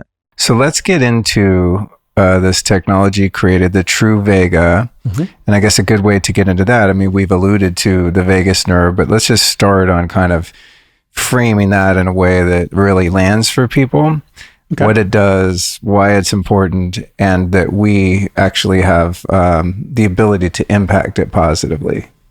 Okay, so I'm gonna give you a little background history of how this sort of happened. Okay. For literally hundreds of years, medical professionals knew that if a person was having something called supraventricular tachycardia, it's a cardiac condition where your heart's pounding and it hurts and you've got high heart rate, that if you dug your thumb into the person's neck and rubbed the carotid artery, that you could stop it. It's called a deep carotid massage. Now, the thumb is not a very discerning medical instrument, but it worked. Now, sometimes it made people pass out. It was also known that it could stop an epileptic seizure, which was pretty cool. If the seizure wasn't breaking on its own, you could do the deep carotid massage and it would help. Not always, but it was pretty reliable. And so in 1880, or in the 1880s, there was a neurologist from upstate New York. His name was John Leonard Corning. And I think he may have been a member of the Corning glass family, maybe distant, but he was a brilliant guy. Invented a bunch of things, discovered a bunch of things, but he came to sort of think that maybe it wasn't the carotid artery, but it was the nerve that ran right next to it, literally in the same sheath, the vagus nerve. And so he decided that he was going to stimulate it and press it at the same time. So he developed this technology where you could push something in and do the deep carotid massage like a thumb, but it was like an electric thumb. Now, fortunately for me, he was not a very good electrical engineer. And in fact, electrical engineering didn't exist at the time. So that was a very short life on his electrocompressor. But it was still a good idea. And people over the next, frankly, 40 or 50 years, started to think about, okay, what happens if we electrically stimulate that nerve? 1920s, they did things. 1950s, they did things. Fast forward literally 100 years to the 1980s. And a company right from this area down here, a company called Cyberonics, was founded in the 1980s to develop an implant that would treat epilepsy. And so it was like a pacemaker, put a little pacemaker generator in your chest, but instead of running it to your heart, you run it to the vagus nerve. And they did their studies on epilepsy and they found that, yeah, it worked. Works really well to stop seizures. Not necessarily seizures that are happening right now, but prevent seizures. So if you've got bad refractory seizure issues and you're having seizures, multiple times a day, well, all of a sudden you're having them once a week or once a month. And that was pretty exciting. But they found along the way that it did other things, like people were talking about how their mood was improving. So they went after depression. They got an approval for depression. But all the time they were thinking that its effects were on neurotransmitters in the brain, that it was directly affecting neurotransmitters, and the neurotransmitters that's sort of the whole loop was just that. Well, I got interested in the area of neuromodulation because along that spine journey that I was on, spinal orthopedics, I got introduced to some neurosurgeons who were doing deep brain stimulation. They, at the time, were doing it for Parkinson's and essential tremor. So I got to sit in on some of these surgeries. It's the coolest thing. You got this person who's got really bad Parkinson's disease. They're shaking like a leaf. And they put him in this stereotactic frame, which means they basically bolt these screws into the skull. Patient's awake. And they, with just, local anesthetic, they cut a hole into the brain, through the skull. You watch this? Oh yeah, it's the coolest thing. Oh my God. It's very tedious because it takes about 6 to 8 hours for them to they take this very long electrode and they stick it very thin into the brain, all the way down to the brainstem. They got this stereotactic frame. They've got all these video monitors and CAT scans, making certain they get the exact right spot. And when they finally get there, and they turn on, the shaking stops completely. Patient is completely normal. And you think to yourself, that's magic. They turn it off, shaking starts again. Turn it on, stops. You can actually, get on YouTube and actually see people who have got these stimulators for essential tremor, and they turn them on, turn them off, and they start shaking, and then they turn them on and they go away. And I got so fascinated by it. I wanted to do something in the field. I didn't know what it was. So I started a company. We spent some money, hired some engineers, but I needed to figure out what I was going to do. And I remember along the way, this neurosurgeon I was working with said to me, he said, anytime anybody's cut a nerve, and as a result of cutting the nerve gained a clinical benefit, maybe you could find a way to stimulate the nerve instead and get that same benefit. And so it was literally Saturday afternoon. I was recently married. My wife was downstairs trying to rearrange my bachelor kitchen. I didn't want to go down and help. I was being a jerk. And I sat upstairs and I got online and I just did a search for anytime anybody cut a nerve. Came up with a couple ideas. And one of them was this study from my birth year. It was done in the Soviet Union. They had taken dogs and they had sensitized the dogs so they would be allergic to egg white. And they gave these dogs lethal injections so they would have anaphylactic reactions and die. But in half the dogs, before they did that, they cut the vagus nerve. And what they found was that all the dogs where they cut the vagus nerve survived. And I said, okay, I can put 2 and 2 together. They cut the nerve and they got them to survive. I'm going to stimulate the nerve to see if we can survive. And sure enough, about 4 months later, we were at Columbia University Hospital in New York working with some research anesthesiologists who we hired to do that study. And miraculously, it worked. We could literally take an animal that had been sensitized and was going to have a lethal anaphylactic reaction. And by stimulating the nerve, at that point, we had to cut in, actually expose the nerve and wrap a lead around it, et cetera. But we could stop the anaphylactic reaction from killing the animal. And so we started doing more work around this, and we thought it was, fascinating. And the anesthesiologist said, it's really interesting because when a person has an anaphylactic reaction, one of the things you see is their lungs. It's almost like an asthma attack. They get all this edema and they have bronchospasm and they get locked up. Not seeing that. And I said, well, maybe we should try it in asthma. And they all sort of went, oh, why didn't we think of that? I was like, well, you kind of did. You kind of just told me to do that. And we did, and it was remarkable. We could literally stop an asthma attack like that. I mean, it was better than albuterol. I mean, literally a person's having an asthma attack. They're huffing and puffing, wheezing. We did this in a clinical study. I mean, we have the papers to prove it. People hunched over, struggling to breathe, nebulizers, all that stuff not working. Stim them, and they just sit back. And they're like, what did you do? I can breathe. My lungs feel 10 feet wide. It was the coolest thing. But we started to also hear that it was helping with people's headaches. And that's when I would say the company sort of went and had sort of this fork in the road. Merck, the pharmaceutical company, came in. They wanted to invest. But they wanted us to drop the whole asthma line. They wanted us to focus only on headache. They want to sell inhalers. Well, they said the inhalers, listen, it was a business decision. They said, listen, albuterol is slightly less expensive than sand. But these little pills that we give people for headaches, they're like $20 a piece. Right. You can keep your price high. And I'm like, yeah, but I want to know 2 things. One, I want to know that we can do that also. And 2, I want to do more. I want to understand why it is that this is affecting asthma and migraines. And it also, we know, works on epilepsy and depression. And I'm reading papers here that say that it might work for fibromyalgia. I mean, either we're selling snake oil or we're doing something pretty fundamental. They weren't that interested. Merck didn't want to spend any money on that. They wanted to, well, let's just make a headache product and go. And I was fortunate enough to be the CEO and one of the big investors in the company at the time. And I just sort of did my own thing. I pushed forward with, I did what they wanted to do, but I also did what I wanted to do. And along the way, it's been this incredible journey. And I'll tell you, I mentioned, one of the things that really got, I wouldn't say suppressed, because that's not really the right way of saying it. but was not the focus of the company for many years when it should have been, is that DARPA, do you know DARPA, the Defense Advanced Research Projects Agency? I mean, they're the guys who are making the hypersonic planes and night vision goggles and the rest of it. Back in 2015 or 16, they started a program called the TNT program.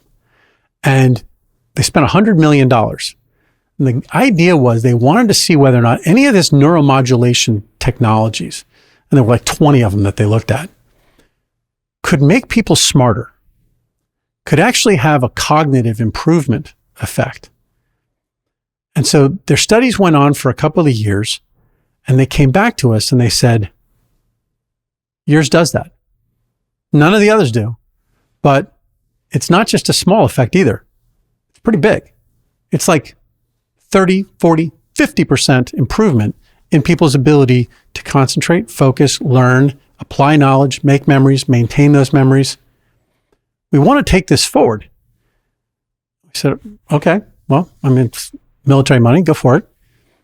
But then they came back to us and they were convinced. They said, listen, we want to deploy this. We want to go out there and do this. But we can't have this be a prescription product because we're going to be using this on people who are healthy normals. And the military's got sort of a bad track record of, using prescription medications on people. Yeah. I mean, I'm not saying anything, but, Tuskegee, especially DARPA. Yeah. I mean, there's a light and shadow side to all things. They've definitely been up to some shenanigans over the years. They built their night vision goggles so they could walk through the dark. But I was sitting there saying, of course we can do this. Of course. And they said, we need you to make it a wellness product also. We need you to create a wellness product. Now, at that point, I wasn't the CEO. I was the chief science and strategy officer. I was on the board, but I was overwhelmed by the fact that the people that were in control of the company said, no, we're not going to do that. We're going to keep it as a drug. You're going to have to get a prescription. We're not going to do that. We want to maintain our super high pricing. And I just said, I don't like that. I don't like that. I think this has benefits here that it could really help everybody. I mean, literally as a species. I mean, if we generally have an IQ of 100, and this is the state of the world, don't you think it would be better if everybody's IQ was 115? I think everybody would be a little more chill. Everybody would be a little more intelligent. Everybody would be making better decisions. And I think there'd be a lot less conflict and a lot better economic policies and all the rest of it. So I thought that was a bad decision. And the funny thing was that the military did too. The military actually said, we're going to pursue this whether you follow suit with what we want or not. And they went out and they tried to find other people to basically break our patents and try to make a product.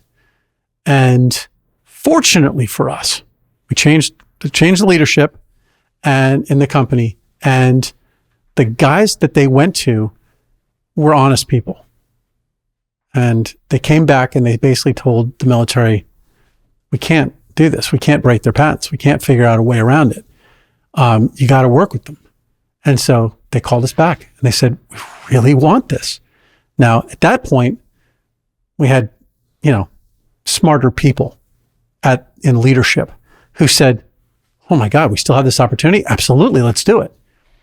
And so we went forward and created the wellness product that is now TAC-STIM. So the military has their own version. It's called TAC-STIM. I mean, it's being deployed with special forces. They actually just published a great paper in Nature Science Communications around its use at the Defense Language Institute.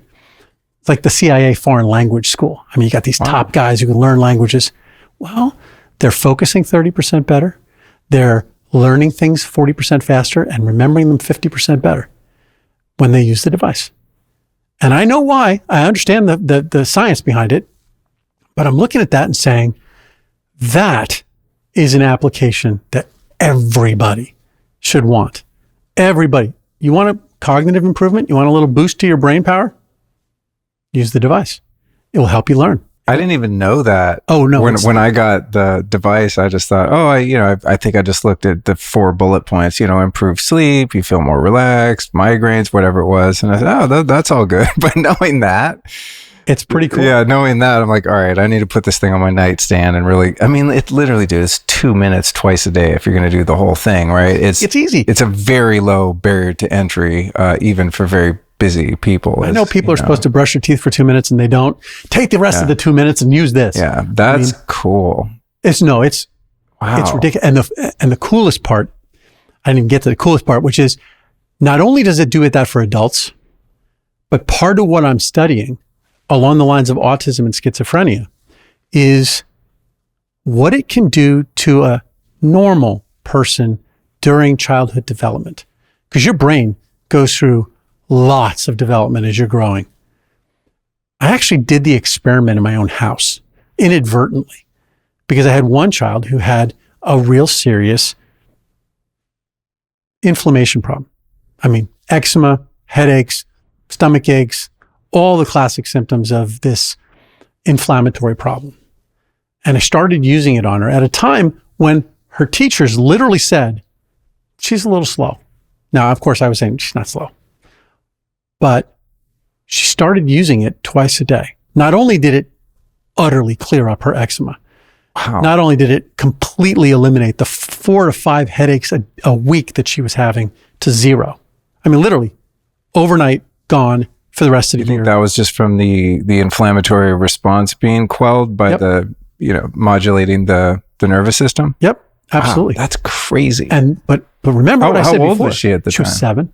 Oh, okay. Did she have any resistance to it? No, not at all, because it was instantaneous. I actually didn't even realize how fast it was. They call eczema the asthma of the skin. And I knew how fast it worked on asthma. But it was the coolest thing. I thought, well, maybe it's going to be a long-term thing. It'll take maybe a couple of weeks or even a couple of days, if it's fast, to help her with her eczema. It happened instantly. I mean, she literally was scratching and itching. And I put it on her neck.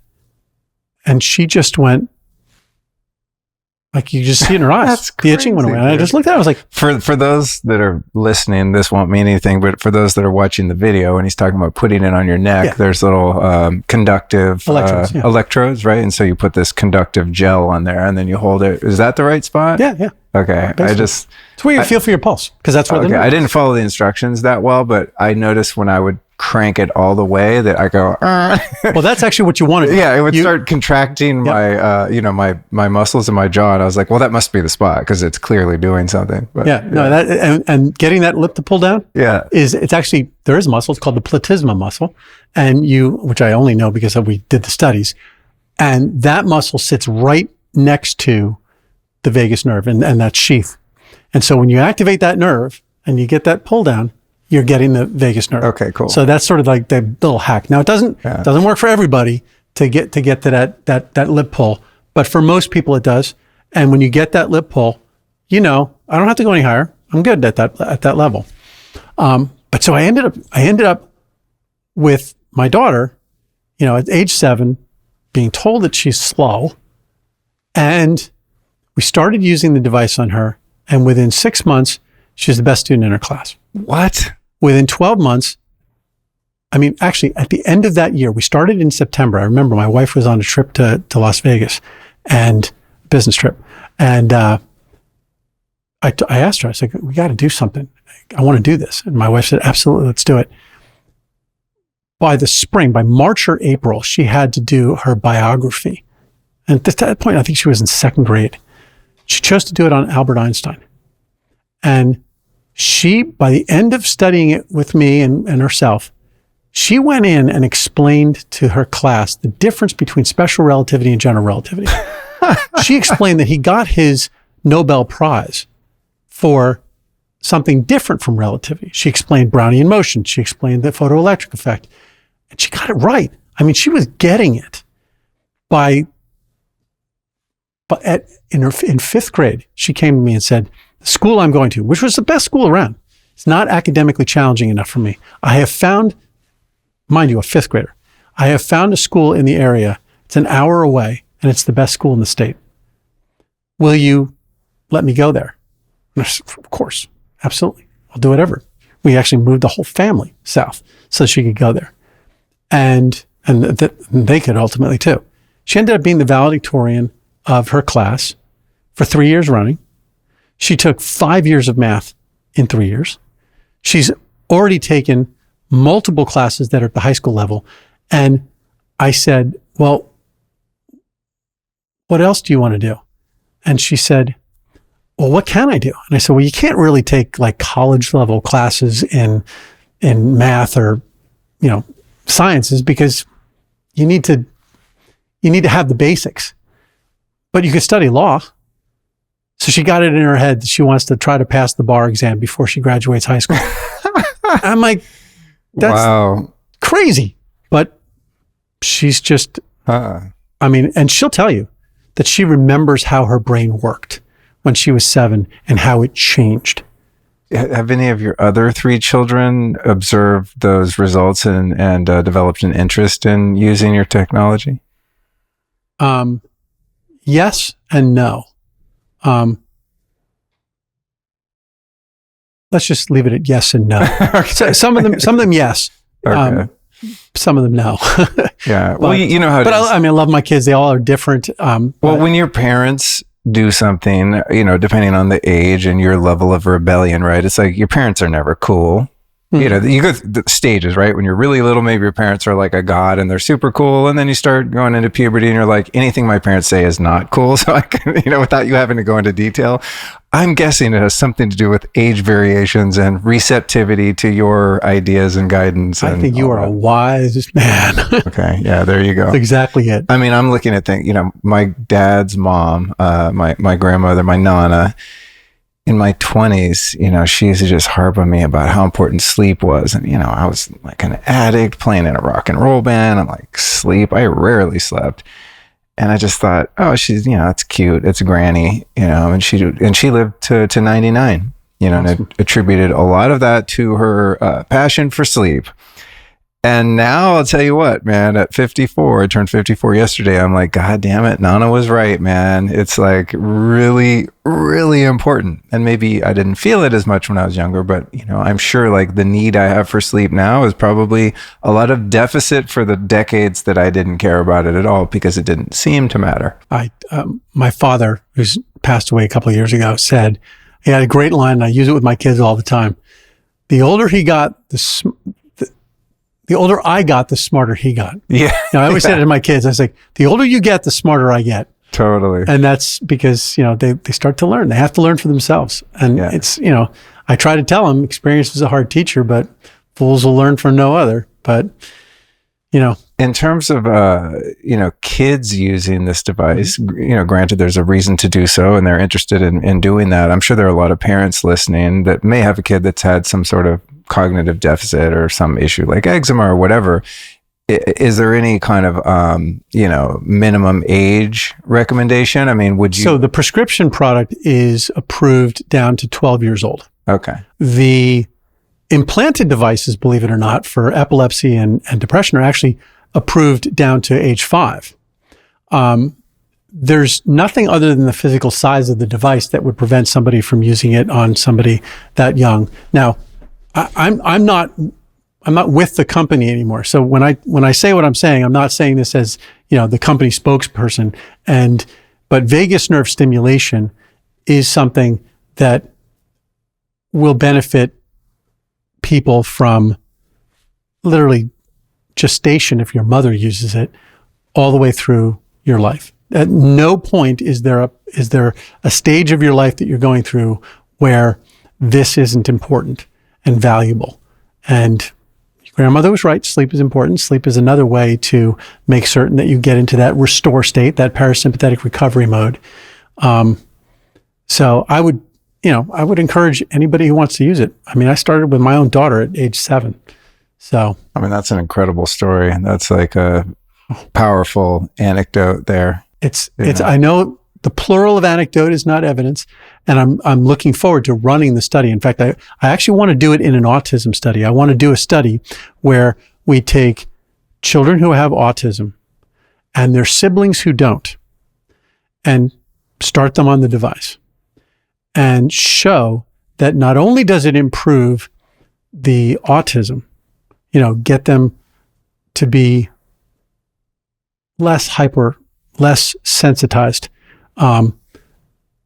hopefully restore some level to their microglia functioning properly. But in the healthy siblings, show that it improves IQ, that it improves their academic performance, that it makes them smarter. I think both of those things are critically important, and it's it will help us to do it that way. Will help us segregate out the genetic differences, because siblings have a lot of genetic similarity. So It'd be cool to do it with twins. yeah, it would be. Except you don't typically have one twin who has autism and the other. Oh, really? And that makes sense. Yeah. They're kind of in the same, swimming in the same soup, so to speak. Yeah, I mean, fraternal twins, yes. Right. But they don't have the same genetics. Right. I mean, they're similar, but not the same. I want to let people know, if you want to check out the Truvaga, I'm I've been using it off and on. When I first get something, I'm very committed. Like it says, do it twice a day, 2 minutes, and I do it for a while. And then I get busy and there's other stuff that enters my awareness or home, and I start using that. But I'm like, I'm super into it. I'm going to be doing this every day.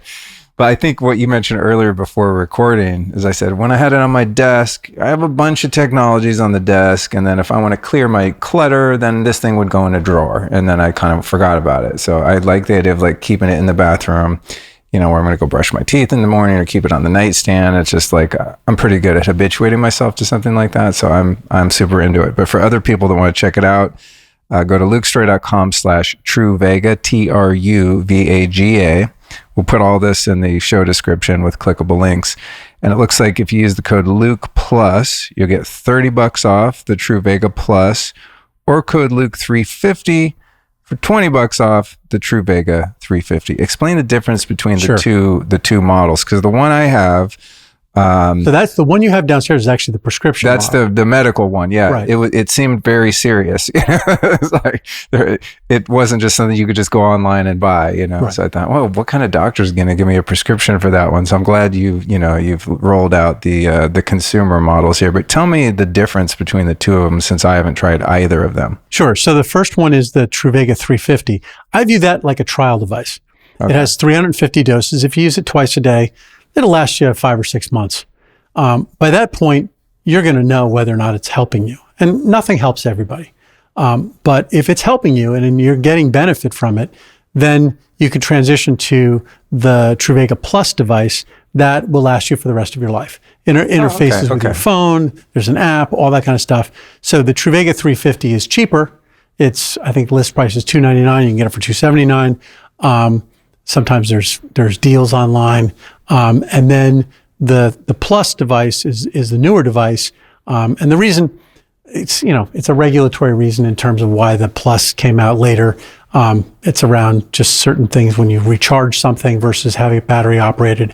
There's different regulations, but Got it. But the Truvaga Plus is now available. It's been available for about 6 months. Oh, cool. And it is it's growing. Business is growing quickly. Awesome. Yeah. I'm glad we had this conversation after there was, consumer stuff available. It sucks talking about things that are unattainable. Yeah, this thing's like really cool and innovative, but guess what? You probably can't get it because you live in a place where, whatever, you don't have a doctor that's, sympathetic to your, no pun intended, sympathetic to your needs and desires. A couple things I wanted to ask you in relationship to the parasympathetic, et cetera, is metabolism. This is fascinating. Because, I think now many of us are starting to realize a lot of these diseases are at their core just metabolic issues. They just have to do with energy. Right. So I'm wondering how the relationship meets up here. This is absolutely the coolest thing. Okay. So I told you the story about how, I came to develop the vagus nerve stimulator. There was another scientist who actually beat me by about 5 years. His focus was on the immune system and treating septic shock. His name is Kevin Tracy. And Kevin Tracy started looking at vagus nerve stimulation. Now, he never got away from making the implantable device. So he was just using the ones that were off the shelf. I think of him as the scientist and I'm sort of the engineer. I'm not the Wright brothers. That's the way I always say it. I'm not the Wright brothers. I didn't invent manned flight. But when everybody else was flying around in a biplane, we made the F-16. Got it. So that's our claim to fame. Obviously, we've done more than that. But the the thing that he and his team did, he's out of the Feinstein Institute on Long Island, which is part of Northwell, which used to be Long Island Jewish. It had what he discovered what's called the cholinergic anti-inflammatory pathway. It's like the immune reflex. Think of it as he discovered the way that the nervous system interfaces with the immune system. And it does it by releasing acetylcholine, which is a neurotransmitter. It's the neurotransmitter that's associated with the parasympathetic or the vagus nerve. And so he discovered that when acetylcholine is released, that immune cells have a very special receptor. You don't have to remember all the details about what I just said, but this one detail I would remember. They have this receptor, and the receptor is called the alpha-7 nicotinic acetylcholine receptor. Don't have to remember the name, just remember the alpha-7 receptor. Okay, alpha-7 receptors on those macrophages we were talking about. They're on monocytes.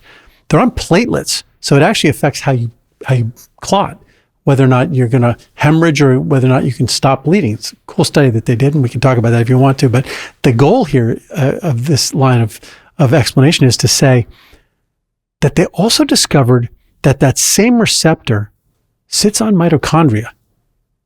So mitochondria have the same alpha-7 receptor on them. So that means that they change how they behave based on acetylcholine. Now you say, well, okay, but that's great. But the acetylcholine, that's in your bloodstream. How is it going to get into the cell the cell has specific channels that are designed to bring in acetylcholine. So when acetylcholine levels are high, there's acetylcholine coming into the cell that binds to the mitochondrial alpha-7 receptor, and it changes how well those mitochondria function. Now, that's one way in which it works.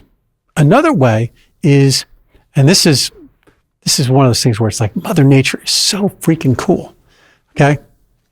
So it turns out that when we talked a little bit about the fact that when you have inflammation, when there's inflammatory cytokines like TNF alpha and IL-1 and things like that floating around your bloodstream because your immune system is kicking in, what happens is your cells say to themselves, well, there's a reason why there's this inflammation.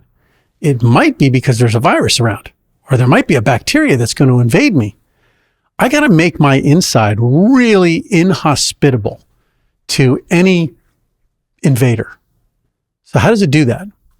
Well, it does that by stopping producing melatonin, glutathione, superoxide dismutase, and catalase. Those are the 4 antioxidants that protect mitochondria. Because mitochondria are constantly producing reactive oxygen species. Okay, those are free radicals. It's like the exhaust of when you burn gas. Exactly. Basically, right? You're gonna create some smoke out of your coal-fired power plant. It's gonna happen. Yeah. Okay, but those antioxidants are like the scrubbers.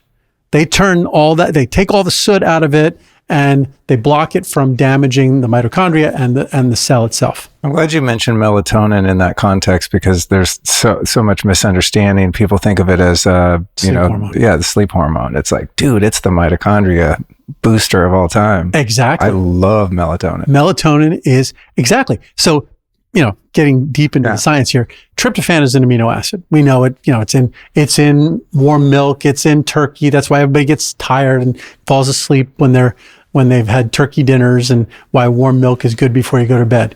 Because tryptophan, activated tryptophan, when it gets into the cell, it can go in 2 different directions. It's metabolism, other than being used to make proteins. One is to make serotonin. Okay, so there's a 2-step process taking you from tryptophan to serotonin. Serotonin, we all know that's the happiness, neurotransmitter. It's also really important in your gut for peristalsis, for moving things through your gut. But serotonin I think it's actually one of the most important things it is. It's the precursor for making melatonin. So it's 2 steps from there down to making melatonin. And melatonin, as you said, is critically important for the health of your mitochondria. That's why I wear these freaking glasses all the time. I mean, usually not in the daytime, because I want cortisol in the daytime and not melatonin, but these lights are just, after 9 years of this, I just can't do it anymore. Kind of brutal. I drive my wife crazy because I have all these red lights on in the house, and she's like, dude, I can't see anything. Like, I get it, but I need to be able to walk, so we're always having this You didn't like, spend any time in a submarine. yeah. So yeah, I'm definitely have learned through these interviews how crucial and also just how dynamic melatonin is. It's crazy. Oh, it's amazing. Yeah. But the other direction so what happens is the cell, it's experiencing inflammation. It says, oh my gosh, I got to make myself less hospitable. How am I going to do that? Well, I'm going to shut down serotonin and melatonin production, and I'm going to increase the reactive oxygen species and free radicals, because that's going to damage those viruses and damage those bacteria. I'm going to take a hit too as a cell. I'm going to, but maybe it won't be for that long. Okay. And then it shunts that tryptophan metabolism down a different pathway, which starts with kynurenine. Now, you don't have to remember kynurenine other than the fact that, hey, that's a chemical that's found in high concentrations in people who are depressed. Okay? Well, if you don't have serotonin, you're going to have kynurenine. And what is serotonin? That's the happiness. That's the mood stabilizing molecule. If you stop having serotonin produced, then you're going to end up with more kynurenine. And then there's a whole list of chemicals that from kynurenine all the way down to the penultimate molecule is called quinolinic acid, which is actually toxic. But the last step actually turns it into NADP, which is used for energy production in the mitochondria. But so it's not terrible that you are using that pathway. So we use that normally. But when you stop making the serotonin and the melatonin, you produce more of this other stuff, you get depressed, you get anxious, you get damage to your mitochondria, you get damage to your epigenetics. All of that's happening. So sickness. So they actually call depression sickness behavior. Okay. So that is a root cause of depression, which could get me talking about SSRIs and SNRIs and why I think that that's not the right route to go. Not that they don't work for some people, but it doesn't answer the question of why is there not enough serotonin? It's trying to do something by sort of in a bass-backward kind of way, but we don't have to go down that route. But at the end of the day, I've done quite a few shows on it. So yeah. If Jared, you could put those in the show notes. Yeah. The bottom line is that, inflammation is a critical disruptor of homeostasis. If you can re-regulate using the autonomic nervous system and the vagus nerve and the parasympathetic recovery mode to get yourself back into homeostasis, your brain's going to function better. Your body's going to function better. You're going to have less heart disease, less cancer, less diabetes, all that stuff, because not only is it regulating the inflammation, but it's affecting the mitochondria. And that mitochondrial dysfunction, getting back to that really is one of the 4 pillars of disease. You get the 4 pillars of health, you got the 4 pillars of disease. When your immune system is in a anti-inflammatory state, then it's doing all the jobs it's supposed to do. It's maintaining everything, it's functioning properly. When it's in an inflamed state, it's disrupting homeostasis, it's damaging energy production, it's damaging your autonomic nervous system. You're just degenerating. When your mitochondria are functioning in a healthy way, you're humming along, making energy, nothing's damaging, nothing's disrupting the epigenetics of your cell, nothing's disrupting your genes, nothing's damaging the other organelles. When you're in mitochondrial dysfunction, it's doing all the opposite. When your microbiome isn't functioning properly, or when it is functioning properly, you're making serotonin, you're making, short chain fatty acids that your mitochondria need. Your leaky gut is not happening because you've got an integral barrier. I mean, that barrier is only 1 cell thick, and it's, all the adherins are functioning properly to keep that barrier functioning.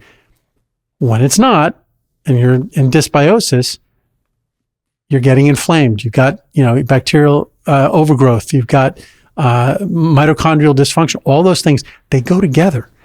And the autonomic nervous system has the ability through this pathway of keeping you either in that homeostatic state where everything's going great, or it can disrupt the whole show. So I say those are the 4 pillars of health, or sort of the 4 horsemen of death. I love your systems approach, and I'm excited that this understanding of the body is a more comprehensive, holistic organism and not this mechanistic, thing. Like you had a word earlier you used for like a specialist. So I got to tell the story. I knew you were going to. I got to tell the story. I caught it.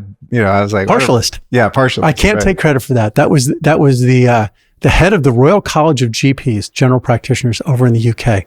We were over there. We were working with neurologists around headache. I was getting frustrated, but I had the opportunity to meet with the head of the Royal College of GPs, and I started sort of not bashing, but sort of complaining about what I was dealing with these people who didn't understand what they were dealing with. They understand this tiny little thing, one cell deep, and she said, "You mean the partialists?" And I said, I'm not familiar with that term. She said, "Yeah, they know one organ. They know part of the body, and that's it." And, and listen, that's the reductionist view. That's the splitter mentality that sort of dominated medicine for the last 50 to 100 years. It's what Casey Means talks about when she says, she was a chief resident at Stanford as an ENT surgeon. And she was doing all the things that they told her to do. She understood this one tiny piece of the equation, but she started looking at her patients and realizing there's a lot of things that were similar about them that shouldn't be, because there was no Western medicine explanation why they should all also have headaches, why they should all also have gastrointestinal dysfunction, why they all have fibromyalgia, why do they all have these other conditions that we think are separate. And I came to the realization they're not separate. They're symptoms of the same underlying condition. And that's what mitochondrial dysfunction is. That's what chronic inflammation is. That's what autonomic nervous system dysfunction is. That's where that deregulation of your autonomic nervous system comes from. And so I think we're on the cusp of changing things. I think we're gonna make differences. The systems thinking, the systems approach, and honoring the whole body as a one intelligent being that doesn't want to be siloed and parsed, right? It wants to be treated holistically, which is why I love talking to people like you and getting this message out. I want to go back to the neurotransmitters when you were talking about, the metabolites of tryptophan and melatonin and serotonin. I remember being in a Joe Dispenza retreat, and he was explaining this model as it pertained to endogenous dimethyltryptamine of DMT. And I forget the order, but he explained part of why his meditations, not his, but just, these techniques he's developed, and some of them are borrowed and some of them he expanded upon. But doing certain breathing techniques and holding it and, sort of squeezing your pineal gland and all this, people trip. I mean, I took my dad when he was in his late 70s the guy has never done drugs his entire life. It was actually in Florida. And it's like one of my favorite moments of my entire life, because I've worked with psychedelics a lot, both early in life, very unconsciously and recklessly, and in recent years with great results. But my dad never has. So to me, I love those meditations. Yeah, you're going into the, kind of really deep theta quantum space. It's beautiful, but I don't really have visions and things like that, right? So my dad comes out of this 4-hour meditation, takes off his eye mask, and I go, "Dad, how you doing?" And he looked kind of alarmed. And he said, "Man, that was weird. I started seeing all these lights and colors and shapes. And then I kind of freaked out because I realized my eye mask was on." I was like, it's DMT. My dad is tripping on DMT through just, his own practice that he'd been instructed on. And so when you started talking about that, that's so fascinating that these metabolites of these different neurotransmitters within them have the potential for us to kind of have our own psychoactive medicine. Yeah, of course. Absolutely. And in darkness retreats too. Like I've interviewed people about darkness retreats, and they go in for a week and they're just flooded with melatonin, and then they're having psychedelic experiences. And people don't realize just from cutting off light. Yeah, and people, I think it's a function of the fact that people don't fully realize what's happening in their brains, what that hallucinogenic, and to the extent that it's unfortunate, but schizophrenia and the hallucinations and things like that, it's similar. In one case, it's not reversible, schizophrenia. In the other case, it's just chemically induced. And it can be self-induced. And it all comes from, kids actually do it all the time. Kids do it all the time. Their kids are brilliant at it. Okay. So here's how it works. And it's cool because there's actually AIs. The generative AI programs actually do exactly the same thing. So it's one of those things where the software engineers converged with the neuroscientists. It's totally cool. They did the same thing with the language models. The specific architecture of the neural network actually mimics what's actually happening in the areas of the brain that are involved in language processing. But what happens is creativity is a function of three systems in your brain working in partnership. The first is the default mode network. Okay, that's in your prefrontal cortex, and it's what happens when you're daydreaming. You're just coming up with random stuff. Okay, crazy ideas hatch all the time. What if I mixed eggs with wine? Would that be good? What would that change? How would that change? And what happens is that is then carried, that idea is carried very rapidly by what's called the salience network. And it's carried to the area of the brain, which is called the central executive function network. That's sort of like your police officer. That's the rule keeper. That's the judge. And he sits and he says, there's parts of that actually conform with reality and social constructs and all that kind of stuff, but you got to change it. And sort of marks it up like a teacher, red pen, sends it back up the salience network to the default mode network. And if the default mode network is still active and interested in this topic, you'll tweak it a little bit. Tweak it, make it better, send it back down the salience network to the central executive network. Central executive network says, better. Okay, let's it's like machine learning. It's going back and forth.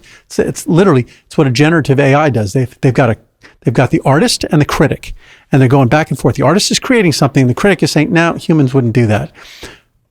Artist says, okay, well, I'll change it. And then the critic says, that's a little more like what a human would do, but not really that good. And it goes back 1,000 times, and all of a sudden you got the Mona Lisa.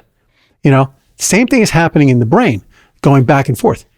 If the salience network gets injured, and the salience network, and it can happen from toxins, it can happen from an injury, it can happen from not being constructed properly by microglial cells that are disrupted, maternal immune activation problems. It can happen chemically, temporarily. And when that network, that salience network breaks down and you're not sending things back and forth, then that crazy wild hair idea that got created in your brain, in your default mode network, it's not getting modified.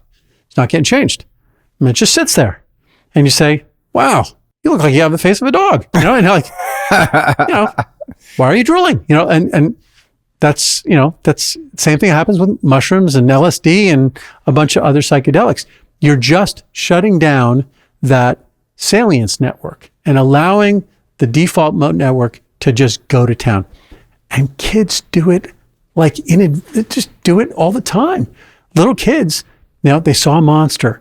They want to fly down a dragon. Imaginary friends. They've got imaginary all day long. Yeah. All that stuff is, and it's interesting because there's actually some theologians who believe that humans actually were much more in touch with that and much more capable of that 1,000, 2,000, 5,000, 10,000 years ago.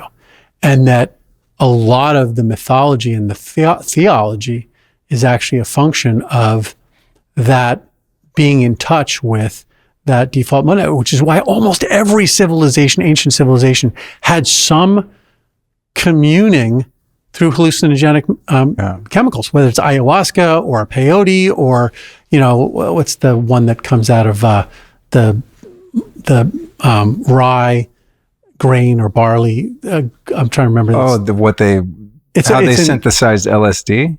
No. It's ergot. Yeah, it's ergot. Yeah, ergot. Yeah. Yeah. I'm assuming you've read that book. About LSD, the bicycle ride. No, it's oh God, what's that freaking book? It's a book. I wish I could remember the name or the author, but essentially it's like a historical treatise on world religions and philosophers. And he goes back and essentially, makes the case that a lot of these ancient mystery schools and rituals involved hallucinogens and things like that. And I haven't read that book. Yeah, I've got. It's so embarrassing. I can't remember the name. Put in the show notes. There's this great book, you guys, and I totally don't remember the name. But yeah, it's very interesting. So he goes back to some of the roots of our religions and things, and says, well, yeah, these guys were tripping. That these are these mystical experiences that they're describing. Not having done it myself personally, but I have a question for you, which is my understanding scientifically is that drugs like opioids and cocaine and other drugs like that are addictive. I mean, even tobacco. I can vouch for that. But not with both of those specifically, yes. But not so much hallucinogens. I mean, they're not addictive at all. I've never ever once met a person. I mean, they could be addicted to LSD. They could be harmful. Yes, of course, right? And that that's why I always encourage people to exercise prudence when entering into that realm. But because the reason I haven't done it is. Yeah, I mean, it's not for the faint at heart, and there's so many different kind of guardrails that I think should be applied if you want to do so safely, albeit. It's not always a pleasant race car experience. driving. So's hang gliding. Yeah. So's jumping out of airplanes or swimming the English Channel. But to your point, I think all of these different molecules that nature has given us, or that scientists have synthesized, mimicking something in nature, like the case of LSD. Everything is a tool, right? And it serves its own purpose. I mean, alcohol is a great tool if you want to numb your experience, and it's good for that. Is it going to help you? Cope. In the depth of your relationship with God and your understanding of the nature of consciousness and so on? Probably not. But yeah, I mean, I have so much to say about this, but as someone who used drugs that were very addictive, like those that you mentioned, for a very long time, and it'll be in a few months here, I think it'll be 28 years since I've used any of those substances, thank God, literally, for the grace of God. And so I took a good 20-year break on any mind-altering substances, and just through interviewing people on this podcast and just studying things as I do and my curiosity, I was eventually led to start working with psychedelics. And I had a lot of trepidation because I didn't want to be triggered back into my old addiction. I really value my sobriety and so on, right? It's like something I took very seriously and contemplated for about a year before I ever did it. And I did, and I realized that there is such a vast difference between the spectrum of tools, right? Something like an opiate can be very useful. And if I, God forbid, break my leg, I'll probably be happy to take some opiates, under a doctor's care and supervision. But if I want to enhance, my understanding of the human experience, if I want to, deepen my relationship with God, if I want to heal deep emotional issues that are trapped in the subconscious, that's a job that's better suited for a tool like ayahuasca or something like that, So in my experience, in fact, the opposite. At this point, after, I don't know, I probably started working in this space 5-6 years ago, something like that. Probably, 6 years ago. I'm terrified of psychedelics, and I'm in a different way that I'm terrified of using cocaine or alcohol or something, which I'm not even terrified of them. I'm just not stupid. Right. I know what will happen based on past experience, right? It's like, how many times do you have to touch the hot stove? But I have terrified isn't the right word, but I have such a respect and a reverence for psychedelics because, they really amplify whatever is going on within your own consciousness, and they're just going to amplify whatever's there. And that's why, if you're in a really good place in life, you might eat a bunch of mushrooms and laugh your ass off for 10 hours straight, which I've experienced. It's beautiful. But if I was going through a difficulty in life, I would never take a bunch of mushrooms to try to escape the emotional experience of that, because what would happen is I would be forced to confront it in a way that would make it even more painful. You don't, Therefore, the idea of taking some acid today, actually I did take some acid today, now that I think about it, a very small microdose. Microdose. Yeah. But the idea of I have an LSD trip tonight and tomorrow morning wake up and go, oh man, I'm kind of want a little more of that. Literally that's never going to happen for me. It's a totally different category of experience. And so, I've never heard of anyone ever in a classical sense of addiction, becoming dependent on anything in that realm other than ketamine, but it's not really a psychedelic. I mean, it's kind of it's a dissociative. Yeah, it's anesthesia, really, right? Although it has potent effects on depression and other conditions. Yeah, especially among people with autism. So depression among autism it's amazing. Like one dose in like 3 months but that's the same thing with migraines. I mean, people don't realize that LSD taken, if you're a chronic migraineur and you're experiencing migraines like on a daily or every other day basis, and you take, a trip on LSD, it's going to most likely eliminate your migraines for 3 months. Really? Yeah. That's wild. I've never heard that. And it's just interesting because it ties in with the very first indication we got an approval for was migraine. It was headache. Actually, it was cluster headache. But and what do cluster headache patients use as their illegal approach to treating their condition? Psilocybin. These mushrooms. Wow. So, I look at this in ketamine and depression. I mean, it just mirrors what vagus nerve stimulation. In fact, it's interesting that we did a study out at the Mind Research Institute in New Mexico, which is part of the University of New Mexico. And the researcher we were working with was early on, trying to figure out which neurotransmitter systems we were activating. Which one was it? Acetylcholine? Was it noradrenergic? Was it GABA? Was it serotonin? Turns out we were affecting all of them. But at the end of the research, we said, "So what do you think?" And he said, I have to tell you that I've had this concept in my head for months now, working on this. The only thing that I've ever dealt with that has the same profile is ketamine. Interesting. It said it doesn't have any of the effects on a person that ketamine has, like cognitively or I won't say emotionally, cognitively or, personality change. But in terms of the neurotransmitter systems that are being affected, it's very similar. That's really interesting. It is. Wow. It's fascinating because ketamine is it's got to be taken under doctor supervision.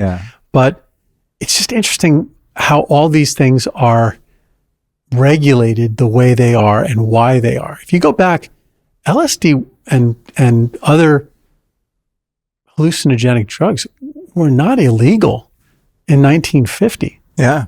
I mean, LSD was used in psychiatry. Yeah. MDMA later in the same way. It was not and until God only knows. I mean, we don't have the records to prove, but how long human beings, indigenous peoples, have been brewing up different versions of ayahuasca. And I mean, you tell me, like, the prevalence of psilocybin, mushrooms that contain psilocybin. I mean, they're everywhere on the planet. Ergots, I'm pretty sure they've been around for 500 million years. Yeah, they just naturally occur. You're telling me, it was in the 60s when people were like picking mushrooms out of cow pies and listening to Jimi Hendrix. I mean, this goes way back. Yeah, no, absolutely. Way back. Actually, it's probably a little bit beyond the pale, but do you know the original idea of why witches were considered to be flying on broomsticks? No. Because a lot of the Wicca practitioners used to use wooden sticks coated with a resin and apply it to a certain area a tissue that would be highly absorbent of that. And, hands and things like that aren't quite so absorbent. You need mucous membranes. And they would ride a broomstick. And trip. And they would trip. That's classic. Yeah. Of course, the institutions, the powers that be, wanted to shut that down. God, and you can say even in the 1950s and 1960s, what group adopted psychedelics as their thing? It was the counterculture movement. And the counterculture movement was promoting it, so everybody else was opposed to it in civil society. And there's not a lot of really good science was done other than by pharmaceutical companies. And pharmaceutical companies looked at it and said, wait a minute, this can cure migraines for 3 months versus selling them a pill every day. For life. And we can fix depression versus SSRIs and SNRIs and tricyclics and, MAOIs. I mean, I don't know. I'm just speculating, but it seems like it's time to open the door to some of these things. Yeah. I'm very hopeful. I mean, I talk to brilliant people like you all the time, in and outside of those realms. And, I'm convinced that, obviously humanity is at a turning point. This world is absolutely nuts. If it's not, baby, we're going over this. We're going over the falls in the barrel. Yeah. The Rubicon is at the doorstep, if not already crossed. I truly feel, and there's going to be fallout, of course, but I truly feel that this sort of third or fourth wave of psychedelics, despite how sloppy it might get in certain aspects, could very likely be the thing that carries us over because of the profound changes that are possible. If it has a beneficial effect on ultimately treating schizophrenia, which I think there's at least reasons to believe that the science being conducted on them will help us. That is truly, honestly, my biggest fear right now. People fear Third World War, all this kind of stuff. I think those things kind of burn themselves out. What doesn't burn itself out for generations is if all of a sudden 1 in 25 kids is schizophrenic. And we're at 1 in 25 in California who have autism. And if 4% of the population, literally walk down the street and pick 1 out of the 25 people. You go to a stadium with 50,000 people in there, there's 2,000 people who have schizophrenia in that. Do the math. Man, that's problem. That's crazy. And that scares the crap out of me. That's wild. They used to say, I can't remember the author who said the thing that she feared the most was being in a room with a wild animal, because there was no way to to have a rational dialogue. There was no way to talk your way through it, no way to think your way through it. And if we have a world in which 1 out of 25 people is schizophrenic, that's a problem. Yeah. That is a problem. Big time. So to the extent that we can take vagus nerve stimulation work, and we can take work that's being done on just normal schizophrenia medications and work through the hallucinogens and understand what they can do and how they might be at play here, and fix that problem. That, along with making the world a smarter place, making the world a saner place.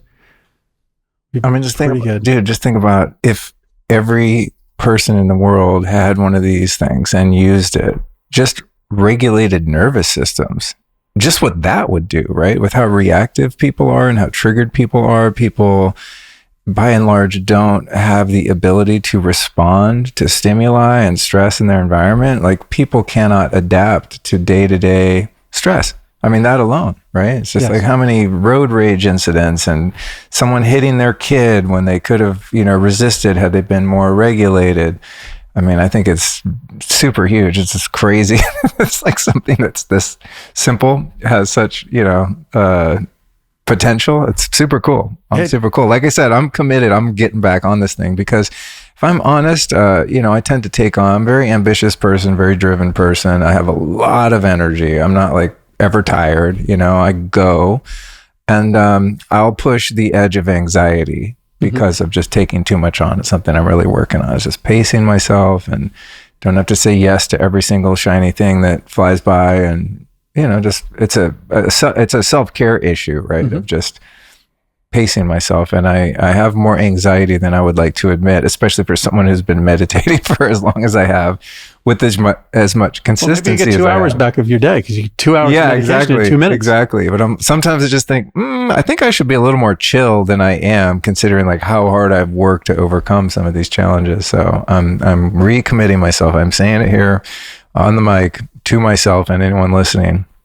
One thing I wanted to ask you about before we wrap up is, being kind of an extreme person, when I find something that's good and works and it says to do it twice a day, my inclination is to be like, cool, so what you meant to say was 10 times a day. Is there any added benefit to using the Truvaga more often, or is it detrimental at a certain point? Could I do a midday, a third one or something like that? So the short answer is yes. Okay. The slightly longer answer is, I mentioned before that the company that invented the implantable devices for epilepsy and for depression is Cyberonics, and they're based actually in the Austin area. Got it. They actually merged, now they're over in England, but when they were founded, they were here, and one of their founders is a guy by the name of Rhys Terry. He's a really nice guy. He actually ended up coming on our board of directors for a while. Always was amazed that we managed to do it non-invasively. And he told me about the very early studies that they did in epilepsy. And I'm a dog lover. I know you are too. So it bothered me that they did this work in dogs. But what they did was they created an animal model using dogs of epilepsy. And the way they did it was they poisoned the dogs with strychnine. Because when a person has strychnine poisoning, they will go through a period of seizing continuously. And they would then stimulate the vagus nerve and stop the seizure. But the dog was still dying of strychnine poisoning. And so what they found was that after about 4 or 5 minutes, after they stimulated for a little bit, stopped the seizure, turn the stimulation off, that the seizure would stay gone for about 4 or 5 minutes. And then it would recur. So they figured, we don't have to have it on all the time. We can quintuple our battery life by only having it on once every 5 minutes. 1 minute every 5 minutes. And right now, even today, those things are programmed to be on for 30 seconds to 2 minutes every 5 minutes. So people who have those implants put in them are having 300 doses of stimulation done every day to them. And everything that we've done and everything that guy Kevin Tracy has done has indicated that you don't need anywhere near that level of stimulation. It doesn't hurt. And so I actually asked him, I said to Rhys Terry, the founder of Cyberonics, I said, did you do any studies suggesting that when people turned it off for a little bit, that they had more seizures, or that, did you ever do a study where it wasn't on that frequently? And he said, in our very first pilot study, we implanted people who had epilepsy with this device, and it was on for only 1 minute per hour. And I said, so it was a safety study. He said, yeah, it was really for safety. I said, but what was the efficacy? He said, worked just the same, worked great. And I said, so what made you go back to having it on 12 times an hour? And he said, well, basically, I said, did you dose range it in your studies? He said, FDA never asked them to dose range. They never asked them to dose range it. And when they started thinking about it, they said, we want to have that battery replacement surgery, because every 5 to 10 years, they're going to have to do another surgery to replace it, and we can sell another one. And I was like, well, that's kind of cynical. And he said, but at the same time, we also recognize that if people thought that all they had to do was stimulate once every couple hours, they might not be so believing that they needed to have surgery for that. And so we kept it on once every 12 hours, thinking it couldn't hurt, or once every 12 times an hour. And I said, it's just not the way I think about things. I think you walk into a room, you turn a light switch on, and the lights are on timers. You can hit the light switch as many times as you want. It's going to last for as long as the timer's on. Timer's going to last for 8 hours. Go back and turn it back on in 8 hours. And that's what we did. We said, listen, we got a handheld device. People don't have to worry about paying $30,000 to have one implanted. $299 for 6 months, or just $499 for lifetime. Use it as many times as you want. Use it as many times as you need.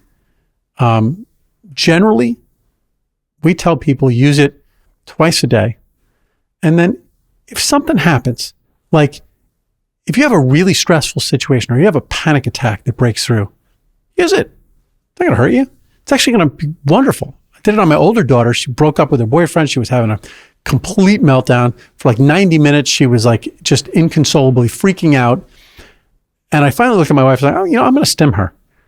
Stimmed her. She's 30 seconds in, she just started laughing at me. She looked up at me and she's like, how does it do that? I said, what? She's like, I'm just completely calmed down now in 30 seconds. So, incredible. Yeah. If you need it, do it. That's good to know, because I never actually had the idea until right now of using it, I don't know, before an important meeting or a podcast, if I'm just kind of scattered and stressed out, or if I'm having anxiety about something and have to have a difficult conversation and so on, or on an airplane, which always kind of stresses me out. I'm going to start like doing spot treatments and track my results doing that, rather than just, the twice a day kind of standard. Yeah. What I'd really like to see, and we have to do the clinical studies, or they have to do the clinical studies, since I'm not part of the company anymore, but they have to do the clinical studies, is to show that in therapy, for people who are dealing with, and not just PTSD, but just anything in their lives that they're having a difficult time processing through, you have that autonomic response. You're crying, your heart's beating fast, you're afraid. That blocks you from being able to process what you need to process cognitively. EMDR does that really well. Yeah. But this does it really well too.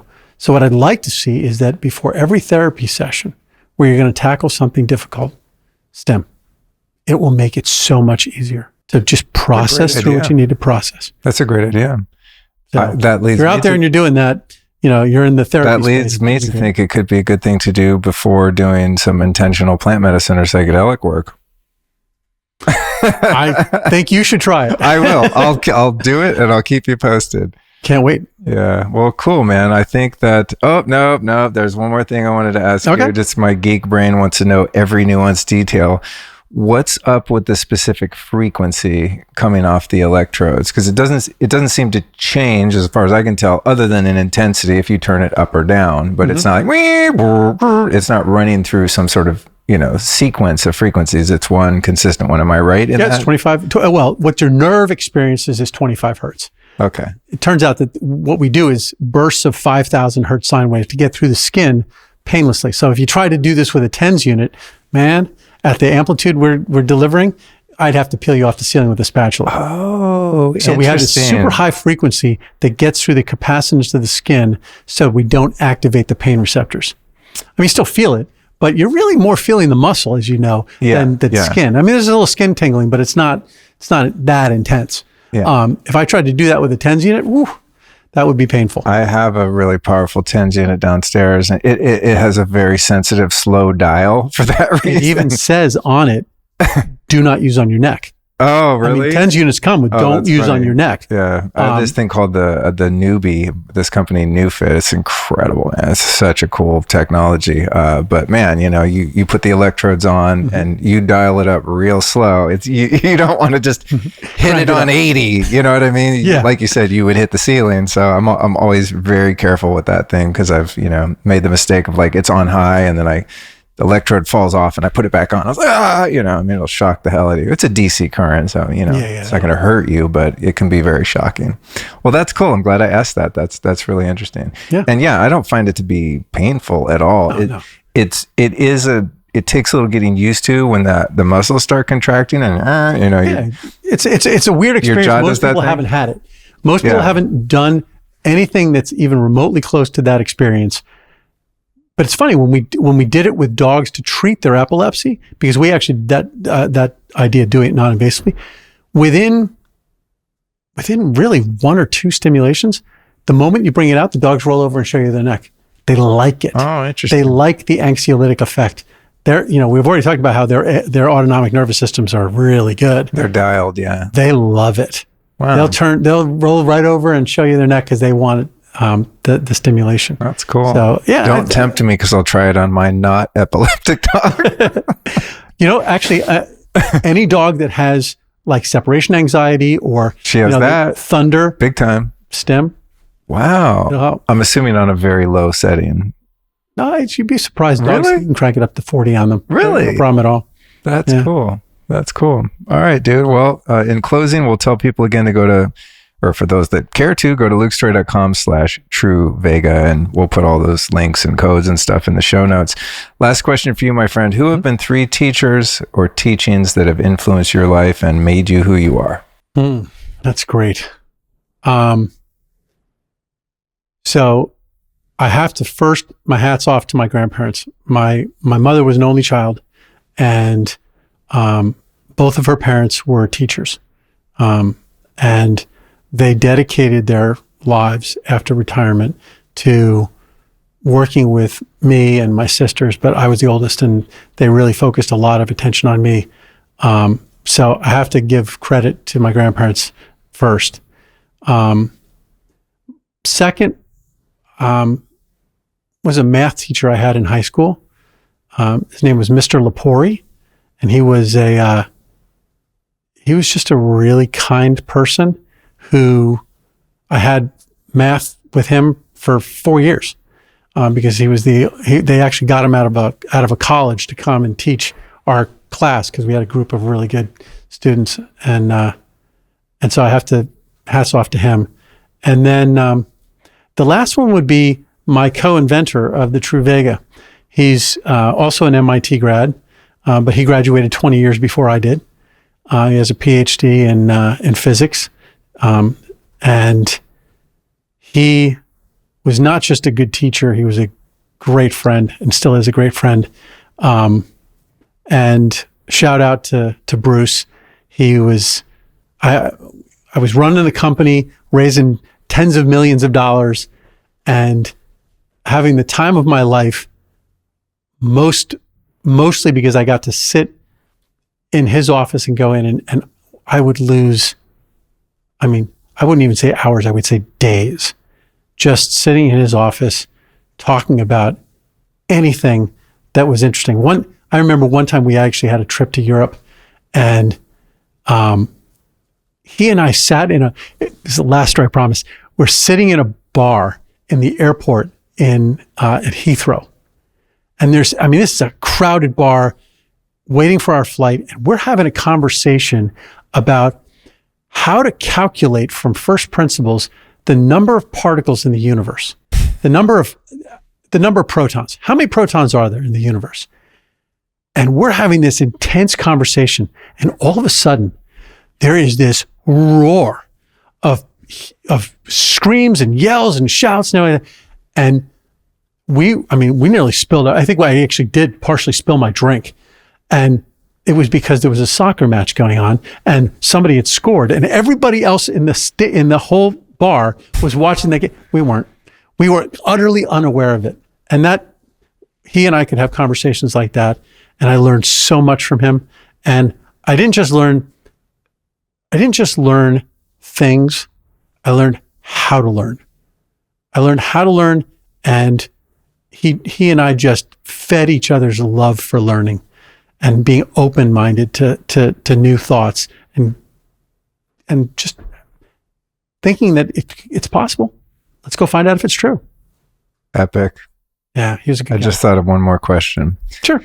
This is a selfish one because I've been dealing with a really wild ass tinnitus for the past couple of years, and I'm just like putting it out in the universe every day. What is the solution? Because I've tried a lot of things. Have you heard about any research or any correlation between vagal nerve stimulation and that particular issue? There is. In fact, there is a company, also I think I think it's local here, that is developing. They're focusing on implantable devices to treat tinnitus, but using it where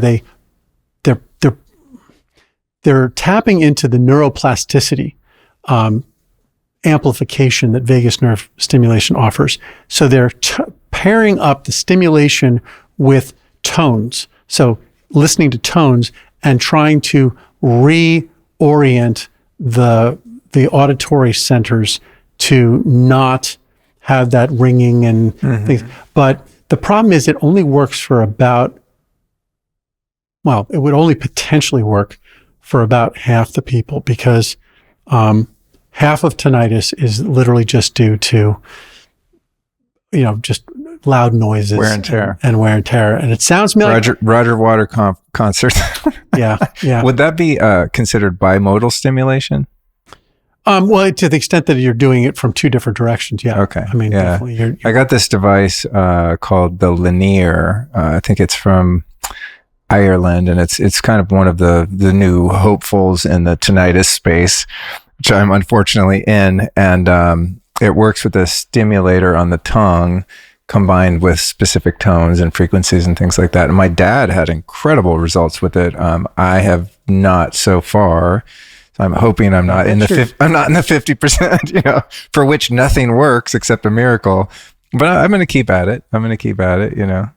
We have an investor in the company, very wealthy guy who had he basically had nerve deafness in one ear, and he started using the device, and about a year in, he came back to us and he just said, listen, I had the weirdest thing happen. He said, I was in my office, got a little fatigued, tired, decided to put my head down, took a nap, woke up, and I realized that the ear that I can't hear out of was the one that wasn't in the pillow. I could hear. And so he said, I don't know, but the only thing I've done for 40 years that, you know, changed is stimulation. So I'm going to throw it out there as a possibility. Cool. I'll take it. I appreciate that. Well, thanks for coming out here to join me today. It's been way more fun than I even imagined it would be. We covered... I guess that's a compliment. I'm going to take that as... No, I mean, I just thought we were going to really focus on one thing, sure. You know, and I was interested in that one thing because it's valuable and I think it will help a lot of people, but I had no idea your breadth of knowledge and that we were going to be able to just fly around in so many different areas. So it's been super fun. Well, next time we'll focus on the other passion that I have, which is aging. Oh, cool. I think there's and you have a new book coming out about aging, right? Yeah, I'm working on it right now. Okay, cool. You're writing Unified Theory of Aging. Epic. And there's stuff going on in the aging field that is just absolutely remarkable. But for another day. Hey man, when the book comes out, come back. Sounds great. Open invitation. Appreciate that. Because I happen to be aging and I would like to do so as slowly as possible. I have a family history of it myself. Yeah, totally. All right. Well, thanks for coming, man. Sounds great. Thank you.